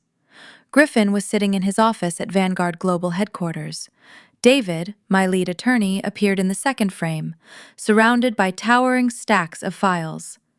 Both of them had been working through the night to prepare the final legal maneuvers, finalizing every single detail so there would be absolutely no room for error when the trap finally snapped shut around my brother. "Good morning," Griffin said, his sharp eyes scanning my face through the camera. "I assume by the timing of this call that the Golden Boy has discovered his sudden lack of liquidity. He is currently standing in the main ballroom of the country club," I confirmed. "His corporate cards have all been declined. He called me in a panic, demanding a $50,000 cashier's check to cover the venue's setup costs." David adjusted his glasses, leaning closer to his camera. "And how, exactly, did he attempt to persuade you to pay for his wedding expenses?" "He threatened to blackmail me," I stated, opening the audited financial files on my screen. "He told me that if I did not bring the money to the country club, he would stand up during the reception toasts and announce to the extended family that I had been secretly embezzling money from our grandfather's estate trust. He threatened to completely destroy my reputation if I refused to fund his reception." A heavy, disgusted silence fell over the video call. Griffin shook his head slowly, a dark scowl forming on his face. "He is attempting to extort you by accusing you of the exact same federal crime he has been committing against his own father for years." David began typing rapidly on his keyboard. "That constitutes a formal extortion attempt," David noted. "I will have our investigative team add this to the comprehensive file we have already submitted to the federal authorities." I looked at the glowing screen, scanning the endless rows of fabricated revenue charts and drained corporate accounts. Jason had built an entire life out of smoke and mirrors, stepping on my neck at every opportunity to make himself look taller. He had stolen from our family with absolute impunity. Griffin leaned forward in his chair, resting his elbows on his desk. "The federal freeze is holding steady," Griffin reported. "His accounts are completely locked, and the authorities are just waiting for the final green light from our legal department to move in. But given his behavior this morning, we do not have to drag this out until tonight. I can make one phone call right now and officially terminate the Vanguard Global merger. I can send the rejection letter directly to his inbox and have the authorities show up at the country club before the ceremony even starts." "Just say the word, Erin. Do you want me to cancel the merger right now and end this?" I stared at the audited proof of my brother's crimes, feeling the weight of the last 10 years pressing down on my shoulders. I thought about the cruel smirk on his face at the rehearsal dinner. I thought about my father handing me an eviction notice in front of a room full of applauding guests. "No," I said, my voice dropping to a dangerously quiet register. Griffin paused, waiting for my instruction. "Do not cancel anything yet," I continued, my eyes narrowing as I looked at the undeniable proof of his embezzlement. "Let him believe he has won. Let him stand in front of his new bride and all of our wealthy relatives, completely convinced that he has successfully blackmailed his sister and secured his future. He thinks he is walking into a coronation today. He thinks the Vanguard merger will magically save him from a federal prison sentence. I want my parents to watch their golden child take his vows while standing on the absolute edge of a catastrophic financial cliff. Let them celebrate their perfect illusion for a few more hours before we tear it down permanently. Let him put his tuxedo on first." Griffin nodded, once his expression a mixture of deep respect and grim anticipation before the secure video feed cut out. The screen of my tablet faded to black, leaving my kitchen in total silence. I finished the last sip of my tea, feeling the warm liquid steady my nerves. The morning sun was fully up now, casting long, sharp shadows across the marble countertops. I knew my brother. I knew the exact rhythm of his escalating panic. The initial shock of his declined credit cards would quickly curdle into a violent, entitled rage. He would not just sit in that country club ballroom waiting for me. He would seek me out to assert his dominance. I walked to my bedroom, changed into a simple pair of dark jeans and a gray sweater, and took the private elevator down to the parking garage. I bypassed my usual driver and took the keys to a modest sedan I kept for blending in. The drive to my grandfather's house took 20 minutes. The suburban streets were quiet, lined with towering oak trees and perfectly manicured lawns. I parked down the street and walked up the familiar driveway. This house held every good memory I possessed, and I had quietly purchased it from the bank to protect that legacy. I unlocked the front door, gathered the 2 small boxes of sentimental items I had packed the night before, and carried them out to the front porch. I set them down gently on the wooden floorboards. Then I sat on the top step, resting my elbows on my knees, and waited. I did not have to wait long. 10 minutes later, the screech of expensive tires shattered the quiet morning air. Jason's silver sports car took the corner entirely too fast, jumping the curb slightly before slamming into the driveway. He threw the car into park and shoved his door open. He was already half-dressed for his wedding. He wore perfectly tailored black tuxedo trousers and a crisp white dress string, though his collar was open and his black bow tie hung loosely around his neck. His face was flushed a dark, angry red, and his chest heaved as he marched up the concrete walkway toward me. He stopped at the bottom of the porch steps, looming over me, with his hands balled into tight fists. "Where is the check, Erin?" he demanded, his voice echoing loudly across the quiet suburban lawn. "I told you on the phone," I replied, my voice perfectly level and quiet. "I am not giving you a check." "You do not get to say no to me today," he snarled, taking a threatening step forward. "I am getting married in exactly 6 hours. I have vendors threatening to walk out. I have my future relatives arriving right at the country club. You are going to go inside, find your checkbook, and write me a draft for $50,000 right now." I leaned back against the wooden porch railing, watching the vein pulse frantically in his neck. "You are the chief executive officer of your own logistics firm, Jason. If you cannot afford to pay your caterer, that is a failure of your own financial management." My refusal pushed him completely over the edge. He let out a primal sound of frustration, a guttural noise born of absolute entitlement. Since I was not giving him what he demanded, he decided to take his anger out on the only things he believed I possessed. He marched past me, stomping up the porch steps heavily. He reached into his pocket, pulled out the spare brass key our father had given him years ago, and thrust it into the front door lock. He shoved the door open violently, the wood crashing against the interior wall. I did not move from my spot on the porch. I simply turned my head and watched through the open doorway. Jason began tearing through the front hallway. He grabbed a heavy winter coat from the closet and hurled it out the door. It landed in the dirt near the rhododendron bushes. Next came a small wooden chair I had restored. He dragged it onto the porch and threw it over the railing. It hit the grass with a sharp crack, one of the legs splintering instantly. He was attempting to enforce the public eviction our father had declared the night before, desperate to prove that he still held absolute power over my life.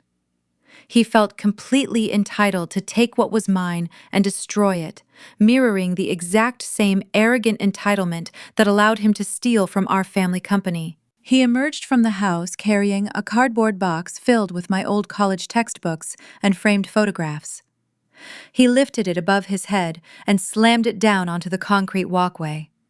The box burst open, sending books and shattered glass scattering across the damp grass. "Get your garbage off this property!" he screamed, kicking a heavy textbook across the lawn. "Dad kicked you out last night. You do not belong here anymore. You are a freeloading parasite, and you are going to pack up the rest of this trash and disappear." He stood in the middle of the yard, breathing heavily, his white dress shirt now damp with sweat. He stared at me, waiting for the tears. He wanted me to break down. He wanted me to scream, to beg him to stop, to offer him the money in exchange for my dignity. I gave him absolutely nothing.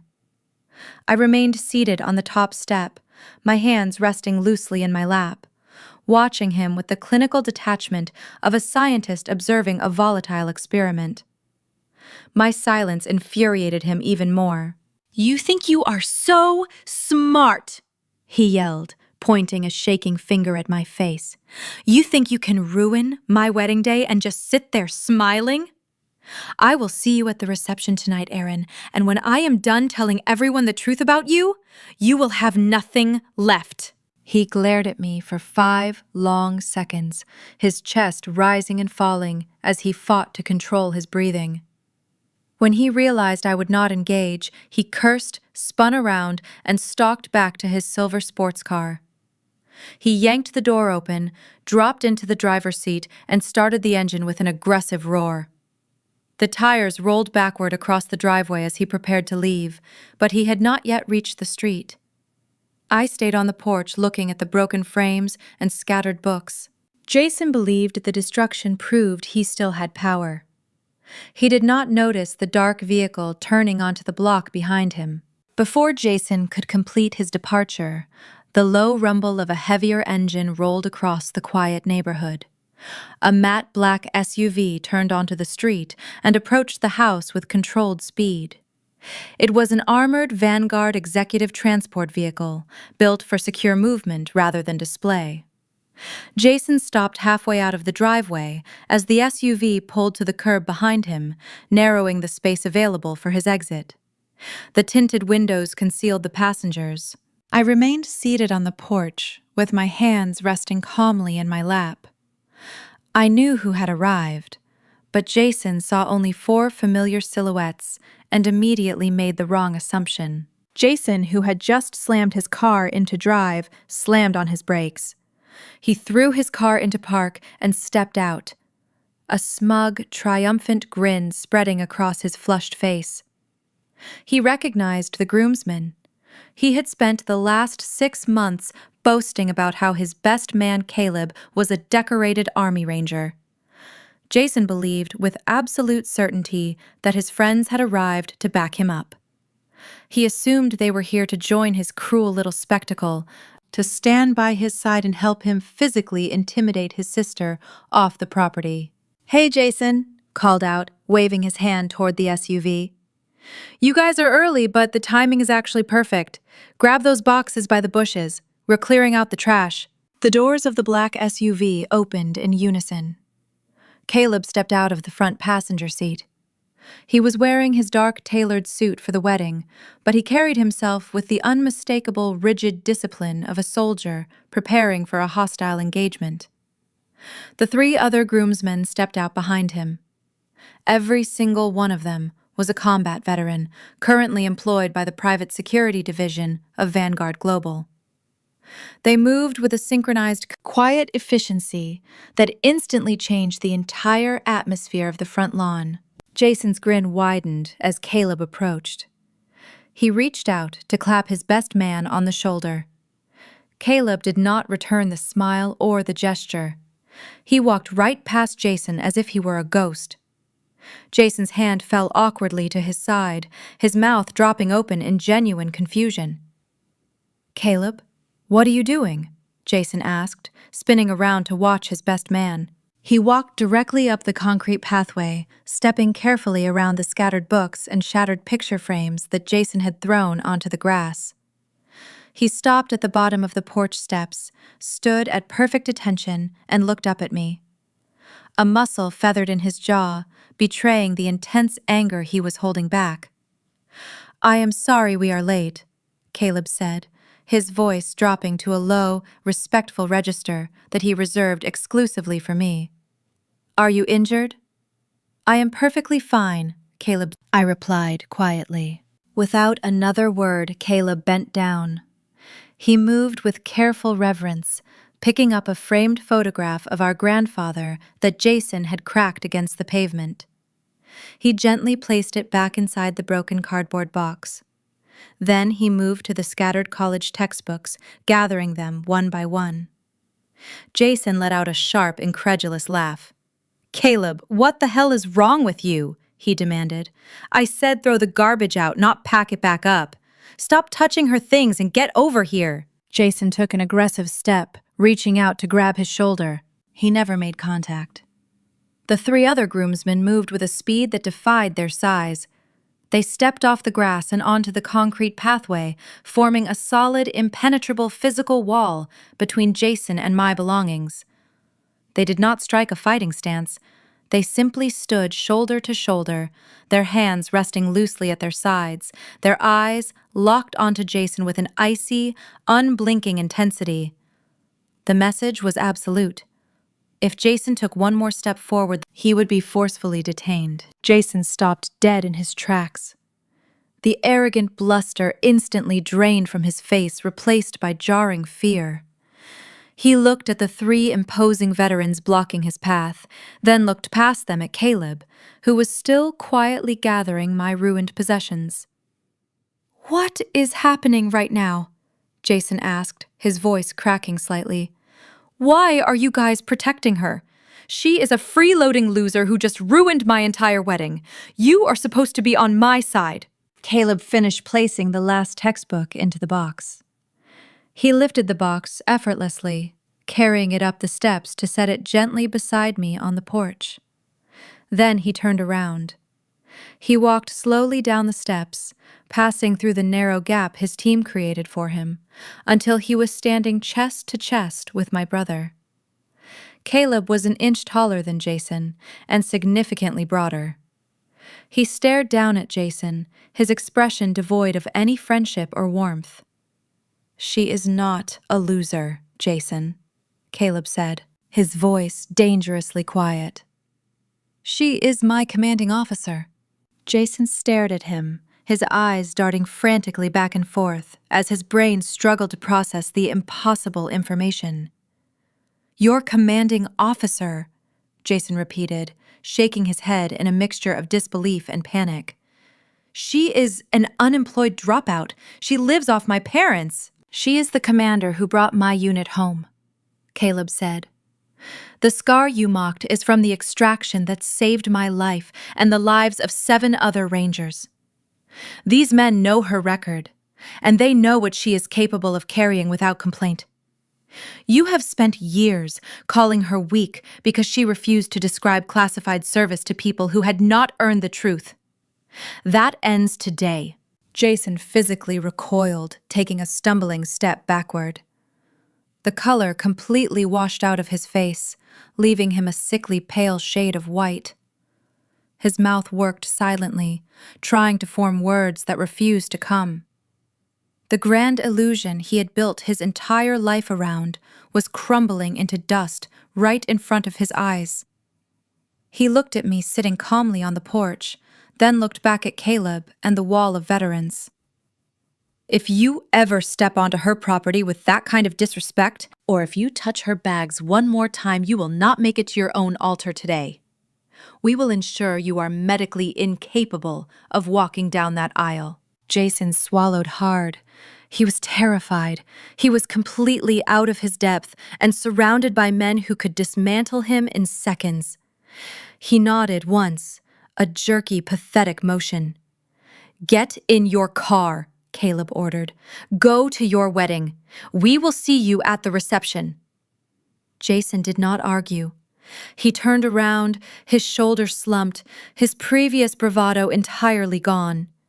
He scrambled into his car, started the engine, and drove away. The silver sports car disappeared around the corner, leaving a heavy silence in its wake. Caleb stood at the bottom of the concrete walkway, his posture rigid, his eyes tracking the empty street to ensure my brother was truly gone. The other 3 groomsmen held their defensive line on the grass, their expressions stoic and unreadable. They had neutralized a volatile threat without throwing a single punch, relying entirely on the discipline they had honed at Vanguard Global. The peace was incredibly short-lived. Less than 3 minutes after Jason fled, a white luxury sedan sped down the street and swerved aggressively into my driveway. The tires screeched against the pavement, stopping inches away from the tactical transport vehicle my security team had arrived in. I recognized the sedan immediately. It belonged to my mother. The driver's side door flew open before the engine even cut out. Barbara stepped onto the driveway, clutching a designer handbag against her chest. She was already wearing her expensive mother-of-the-bride dress, an elaborate champagne-colored gown, heavily beaded and entirely too flashy for a morning ceremony. Her face was flushed a deep, angry crimson. She slammed her car door shut and marched briskly up the driveway, her high heels clicking sharply against the concrete. She completely ignored the broken picture frames scattered across the grass, the torn winter coat, and the 4 imposing combat veterans standing like sentinels on the front lawn.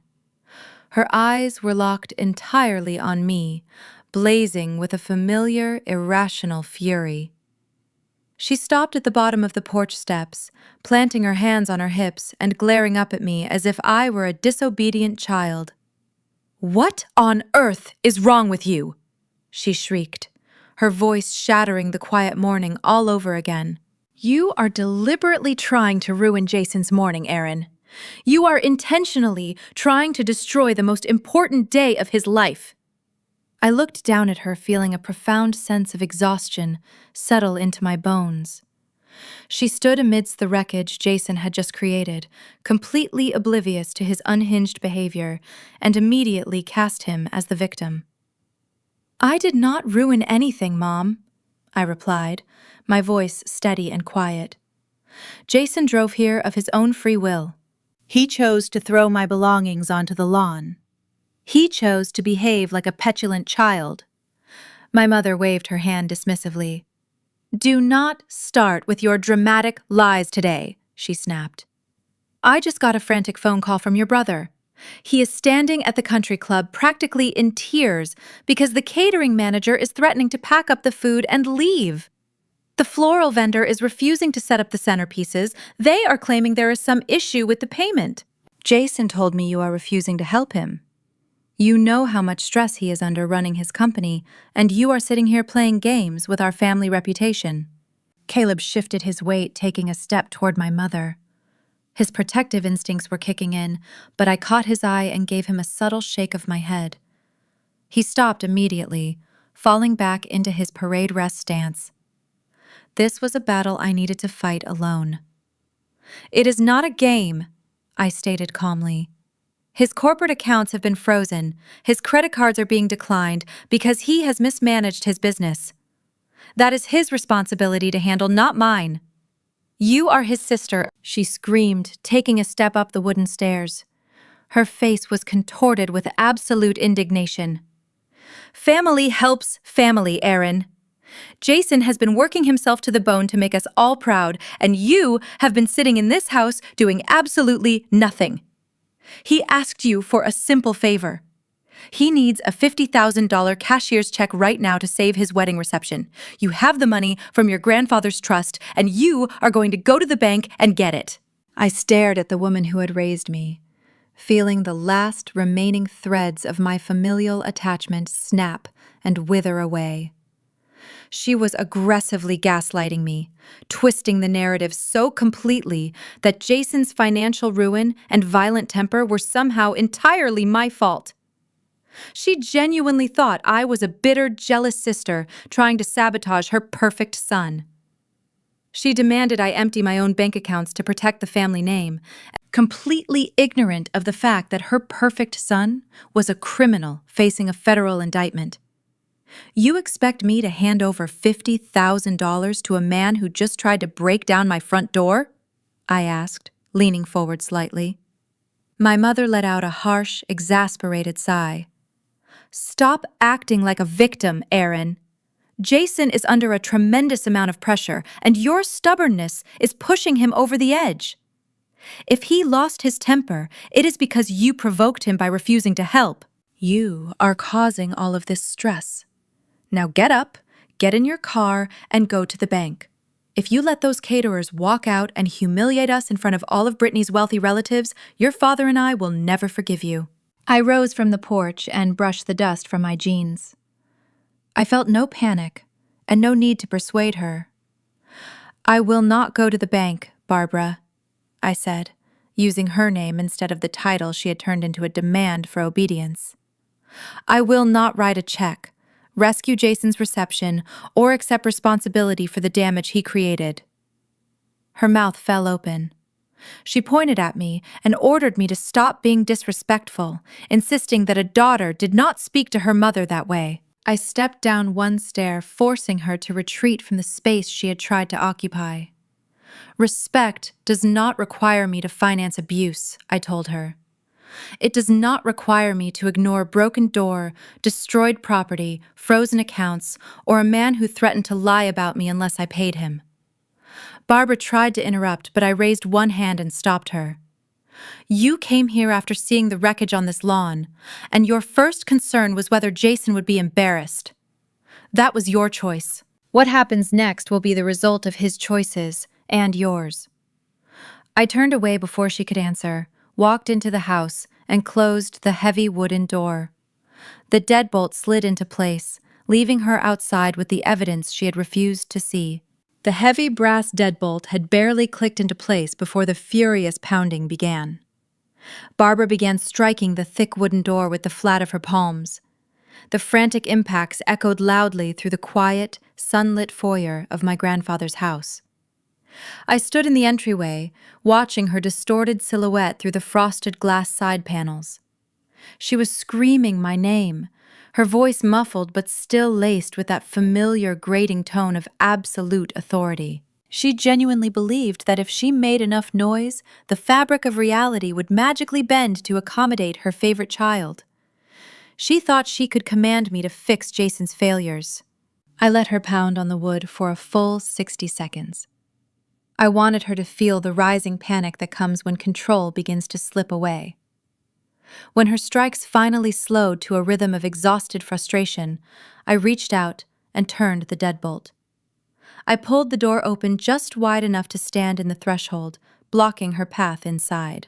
Barbara stumbled forward slightly, her face a mask of furious indignation.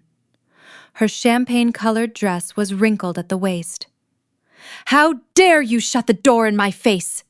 she shrieked, pointing a manicured finger at my chest. "I am your mother, and you will stand here and listen to me. You are going to the bank right now, Erin. I will not let you destroy this family because of your petty, vindictive jealousy." I looked past her to the lawn. Caleb and his team of veterans were still standing exactly where I had left them. They watched my mother's hysterical outburst with absolute professional detachment. I am not jealous of Jason, I said, keeping my voice dangerously quiet and perfectly even. I am giving you the truth, Barbara. Jason's cards are frozen. I delivered the words slowly, letting each syllable hang in the warm morning air. Jason's cards are frozen because his company is bankrupt. Barbara physically recoiled, her mouth dropping open. That is a lie, she spat, her voice trembling with a mixture of rage and mounting fear. You are a liar, Erin. Jason's logistics firm is incredibly successful. He is merging with Vanguard Global this very week. He lied to you, I replied. Vanguard has not approved any merger, and nothing has been finalized. His proposal remained open only because the due diligence process was still examining the numbers he submitted. Those numbers were fabricated. His company is insolvent, his accounts are frozen, and verified transfers show that operating funds were diverted into this wedding. He expected a Vanguard cash infusion to cover the deficit before anyone compared the real ledgers with his presentations. Instead of accepting responsibility, he came here to intimidate me into providing another $50,000.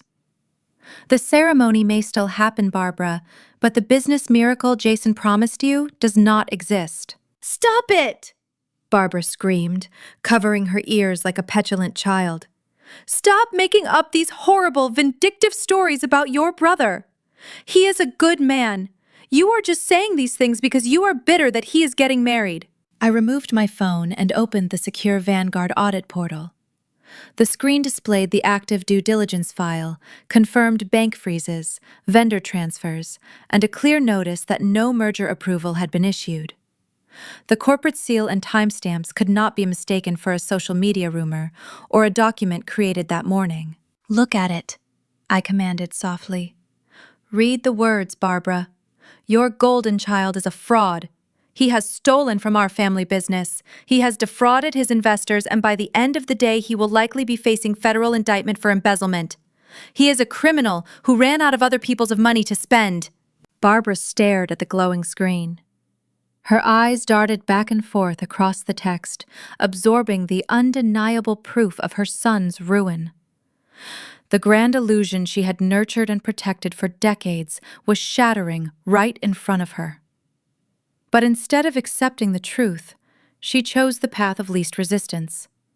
She chose to protect the golden child at all costs. She slapped my hand away, her beautifully manicured fingernails scratching lightly against my knuckles. You forged. That she hissed, her voice, dropping to a venomous whisper. You fabricated this entire thing just to ruin his wedding day. You are sick, Erin. She took a step backward, her chest heaving as she drew herself up to her full height.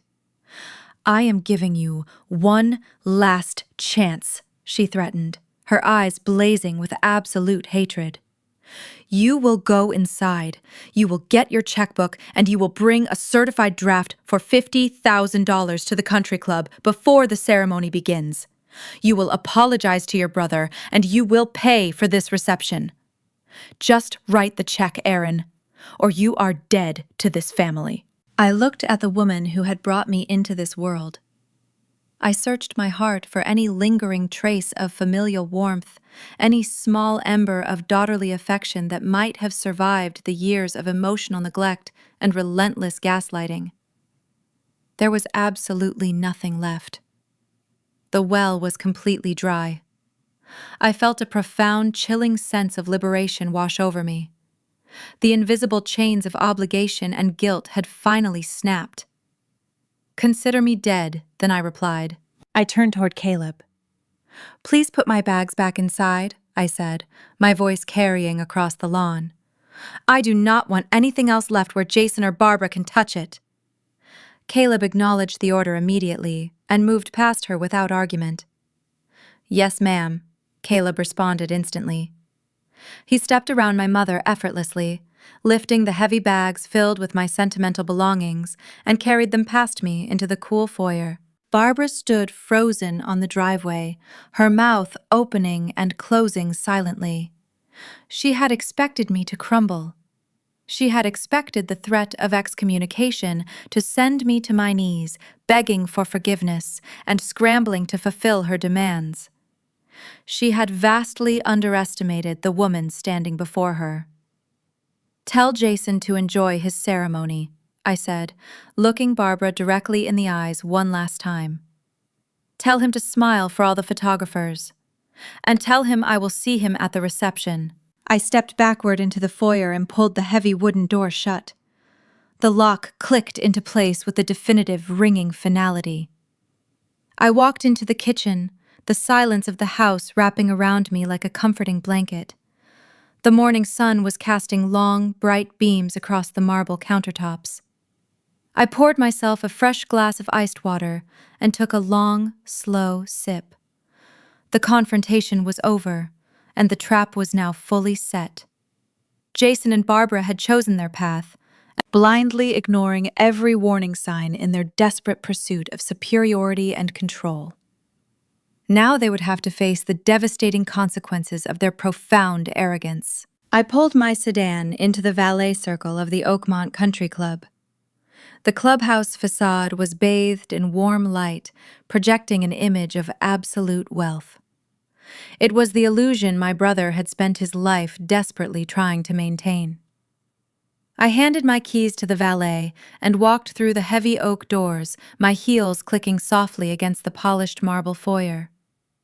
The faint sounds of a string quartet drifted from the main ballroom, mingling with the low hum of wealthy guests chattering over expensive champagne. I paused at the coat check, taking a steadying breath. I wore a simple navy blue evening gown, deliberately understated, compared to the elaborate creations my mother would be wearing. I was there for a definitive purpose. As I stepped into the ballroom, the sheer excess of Jason's wedding reception washed over me. Towering centerpieces of imported white orchids dominated dozens of tables. A massive 5-tier wedding cake stood on a spotlighted pedestal. Waiters in crisp jackets moved seamlessly through the crowd, carrying silver trays loaded with delicate appetizers. It was a masterpiece of high society extravagance, and it was a complete lie. I caught the eye of the catering manager holding a clipboard near the kitchen. Seeing me, his shoulders visibly dropped in relief, and he gave me a deeply appreciative nod. He was the only person in the room who knew the truth. Just 3 hours earlier, the caterers had been packing up their trucks to leave. They only agreed to stay because an anonymous benefactor had quietly wired the massive overdue balance directly into their account. I had paid for the food my brother was currently eating, not out of love, but because I needed the audience to remain in their seats. I found my assigned seat at a dimly lit table in the far back corner of the room. It was a deliberate insult, a physical manifestation of my family's desire to keep me hidden. I sat down gracefully, accepting a glass of iced water from a passing waiter. Caleb stood near the main entrance in his tailored groomsman suit, his eyes constantly scanning the room with the practiced vigilance of a Vanguard global operative. He gave me a microscopic nod, confirming our preparations were fully in place. At the head table, my mother Barbara sat, radiating triumph in her flashy champagne gown, completely ignoring the devastating financial documents I had shown her that morning. My father sat beside her, puffing his chest out proudly, convinced his son was a corporate titan. And in the center sat Jason. He looked absolutely euphoric, surrounded by Brittany's wealthy relatives, drinking top-shelf bourbon. He believed his physical intimidation and our mother's aggressive gaslighting had successfully broken me. He thought he was invincible. The sharp sound of a spoon clinking against crystal cut through the low roar of the ballroom. The chatter faded into a respectful silence as guests turned their attention to the head table. Jason stood up, holding a microphone in one hand and a glass of bourbon in the other. His face was flushed with alcohol and unearned victory. "Thank you," he began, his voice echoing loudly through the sound system. Thank you all for being here tonight to celebrate with Brittany and me. This has been the most incredible day of my life. He paused, letting the room erupt into polite applause before turning his gaze toward our parents. I want to specifically thank my mother and father. You taught me the value of relentless ambition and building a legacy that truly matters. He took a slow sip of his bourbon. His eyes swept across the massive room until they landed on me in the back corner. The charming smile melted off his face, replaced by a cruel, arrogant smirk. He leaned closer to the microphone. And speaking of legacy, Jason continued, his eyes locked onto mine. I think it is incredibly important to acknowledge that true success is earned. We have a lot of highly successful people in this room tonight. We know what it takes to build a company from the ground up, to generate real revenue, and to stand on our own 2 feet. He paused, letting the silence stretch tightly across the ballroom. But unfortunately, not everyone in my family shares that exact same drive. A collective, uncomfortable murmur rippled through the guests. People began turning their heads, following the direction of his cruel gaze, until hundreds of eyes were staring at me. I did not shrink back. I simply held my glass of water, watching him with cold detachment. My sister Erin is sitting right back there, he announced, his voice dripping with condescension. And I think tonight is the perfect time to make a little family announcement. While I have been busy expanding my firm and securing massive corporate mergers, Erin has been perfectly content to live rent-free in our grandfather's house. She refuses to get a real job, content to drain our parents' resources while pretending she is above the rest of us. My mother let out an approving laugh. My father nodded solemnly, looking at me with pure disappointment. Jason fed off their validation, his chest puffing out. His arrogance was blinding him to reality. So Jason sneered, raising his bourbon glass in a mocking toast. I want to thank you for coming to witness what real success actually looks like. But, as of this morning, our father officially evicted you from that house. You are officially cut off from the family accounts. We are done carrying your dead weight. So here is to cutting out the dead wood and to a highly successful future without you dragging us down. The ballroom remained locked in a stunned, breathless silence. Jason grinned down at me, feeling like a conquering king who had won his long war. He was tragically oblivious to the fact that I was holding the final, undeniable detonator to his entire life. I pushed my chair back from the table. The wooden legs scraped softly against the polished hardwood floor, a quiet sound that, somehow, managed to cut right through the lingering echoes of my brother's cruel toast. I did not rush. I stood up with deliberate, measured grace, smoothing the fabric of my navy blue evening gown.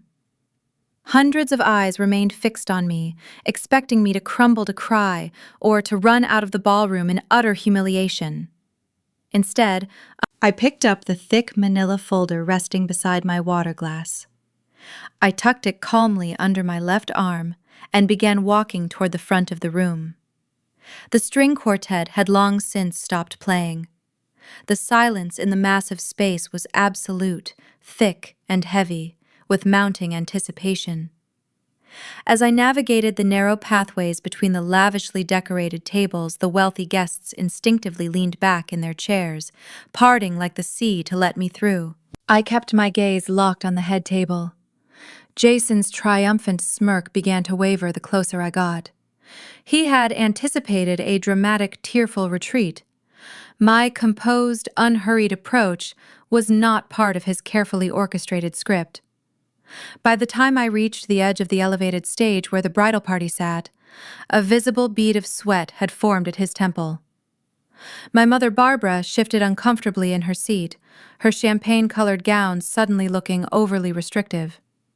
My father Thomas crossed his arms over his chest, his jaw set in a tight warning line that I had feared my entire childhood. I felt no fear now. I stepped up the two small carpeted stairs onto the stage, entering their elevated domain. Jason stood frozen still, clutching the microphone in his right hand. He looked completely absurd, a man who had just declared victory only to find the war had not even begun. I walked directly up to him. I did not say a word. I simply reached out and took the microphone from his unresisting fingers. He let it go with a dull thud of static that echoed sharply through the speakers, causing a few guests in the front row to physically wince. I turned my back to my brother, facing the sea of wealthy socialites, corporate partners, and distant relatives who had just listened to him tear my character to shreds. My calm demeanor seemed to silence the room entirely, pulling the oxygen from the air until nobody dared to take a breath. I looked down at the head table, making brief, deliberate eye contact with my mother and then my father. They looked back at me with a mixture of rising panic and furious indignation. They still believed they held all the power. They still thought they could command my obedience. I raised the microphone to my lips. "Since we are making public announcements about family finances," I said, my voice projecting clearly and steadily across the vast ballroom, "I brought the paperwork for my eviction." A collective, uncomfortable murmur rippled through the audience. People shifted in their seats, exchanging bewildered glances. Jason let out a harsh, nervous laugh behind me, attempting to reclaim the narrative, but nobody was looking at him anymore. I stepped closer to the center of the long table, stopping directly in front of my father. I pulled the manila folder from under my arm. With a swift, decisive motion, I dropped the first folder onto Jason's table. The heavy paper slapped against the white linen tablecloth, knocking over a crystal champagne flute.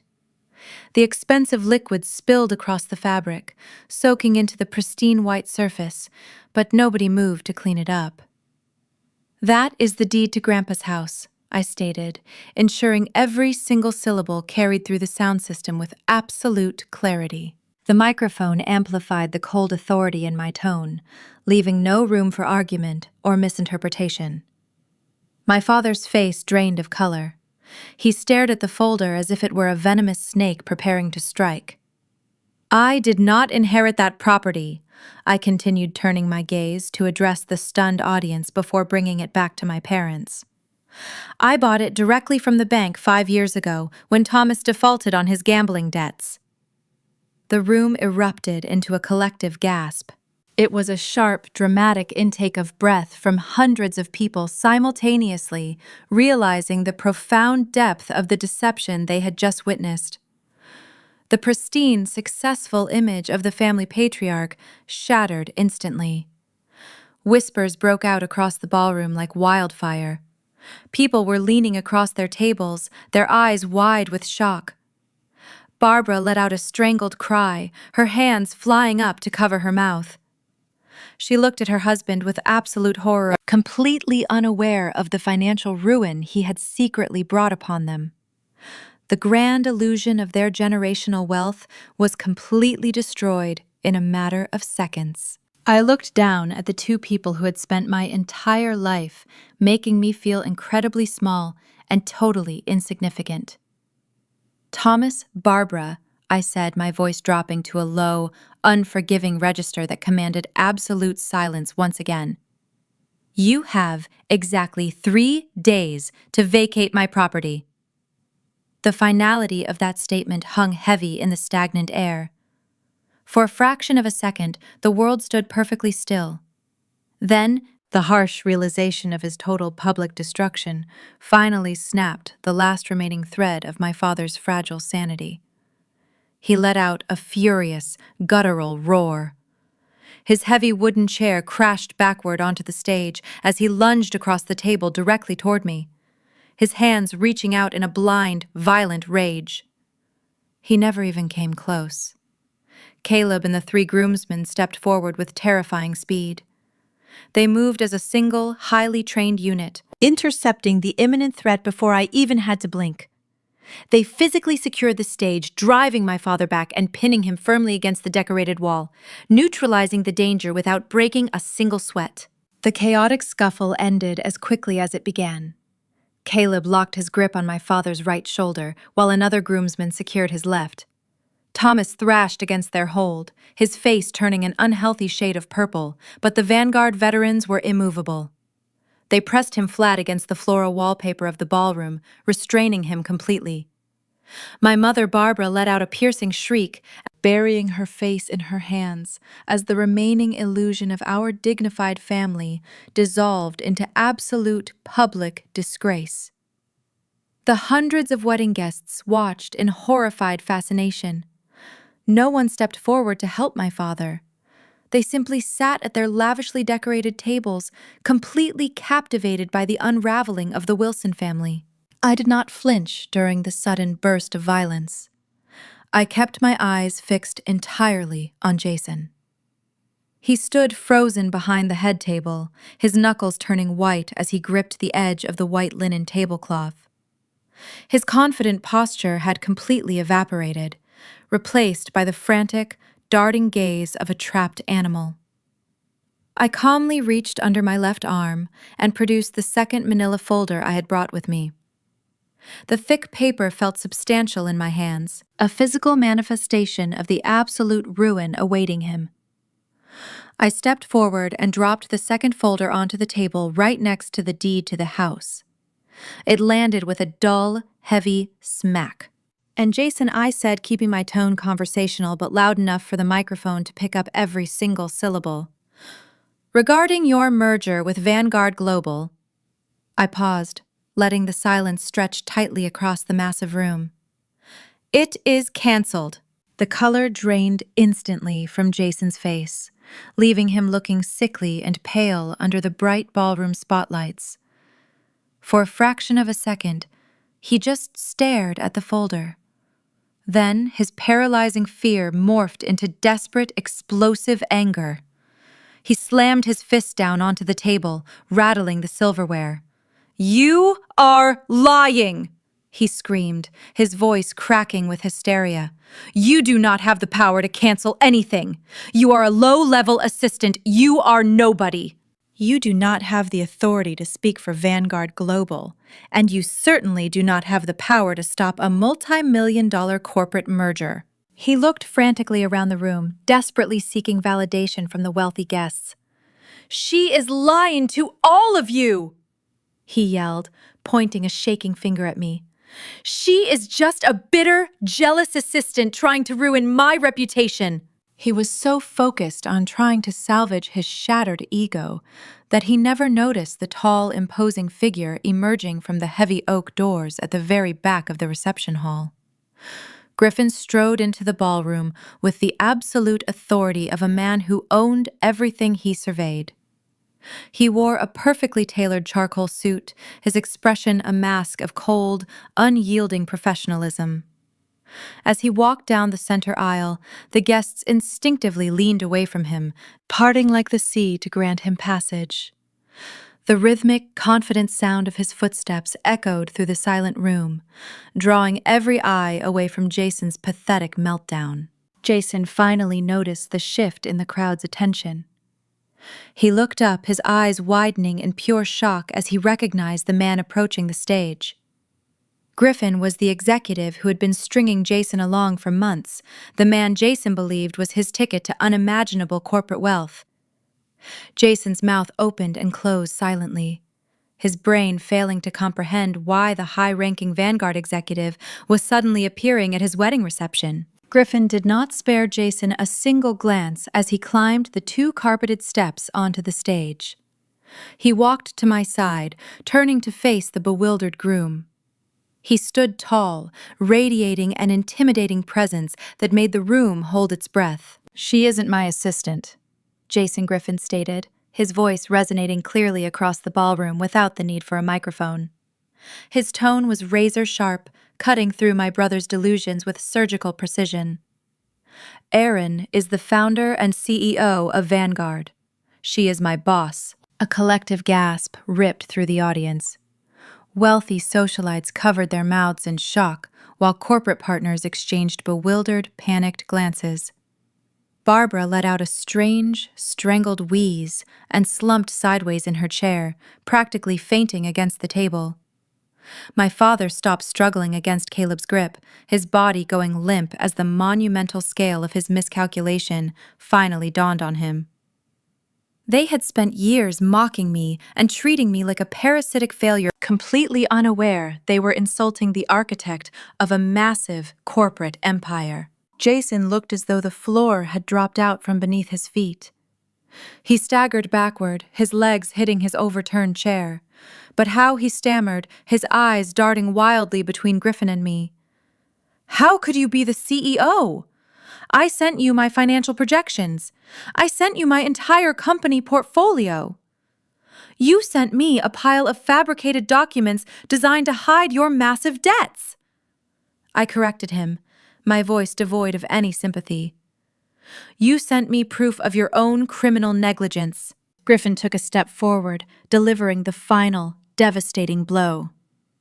He looked out over the sea of guests, raising his voice to ensure everyone in the room heard the absolute truth. "And as of 9 o'clock this morning," Griffin announced, dropping the final hammer on my brother's life, "Jason's company is under federal investigation for embezzling $150,000 to pay for this exact wedding." The silence that followed was absolute and terrifying. The guests looked down at their plates of expensive food, at the towering white orchids, and at the crystal glasses of vintage champagne. They suddenly realized they were sitting in a ballroom funded by stolen money, celebrating a man destined for federal prison. Jason sank to his knees behind the head table, burying his face in his trembling hands as his world burned to the ground. The silence that held the ballroom captive finally shattered. It broke with a frantic murmuring that swelled into a deafening wall of sound. Hundreds of wealthy guests leaned across their lavish tables, whispering furiously. They pointed at Jason, who remained crumpled on his knees, his face buried in his hands. Brittany stood frozen beside her overturned chair. Her elaborate wedding gown seemed to swallow her small frame as the devastating reality of Griffin's announcement washed over her. She looked down at the man she had just married. The charming, successful CEO did not exist. In his place was a pathetic criminal who had embezzled hundreds of thousands of dollars just to fund the illusion she was currently wearing. Her hands began to shake violently. "Jason," she whispered, her voice trembling with a mixture of profound shock and rising horror. "Tell me he is lying. Tell me right now that you did not steal the money for our wedding." Jason slowly lowered his hands.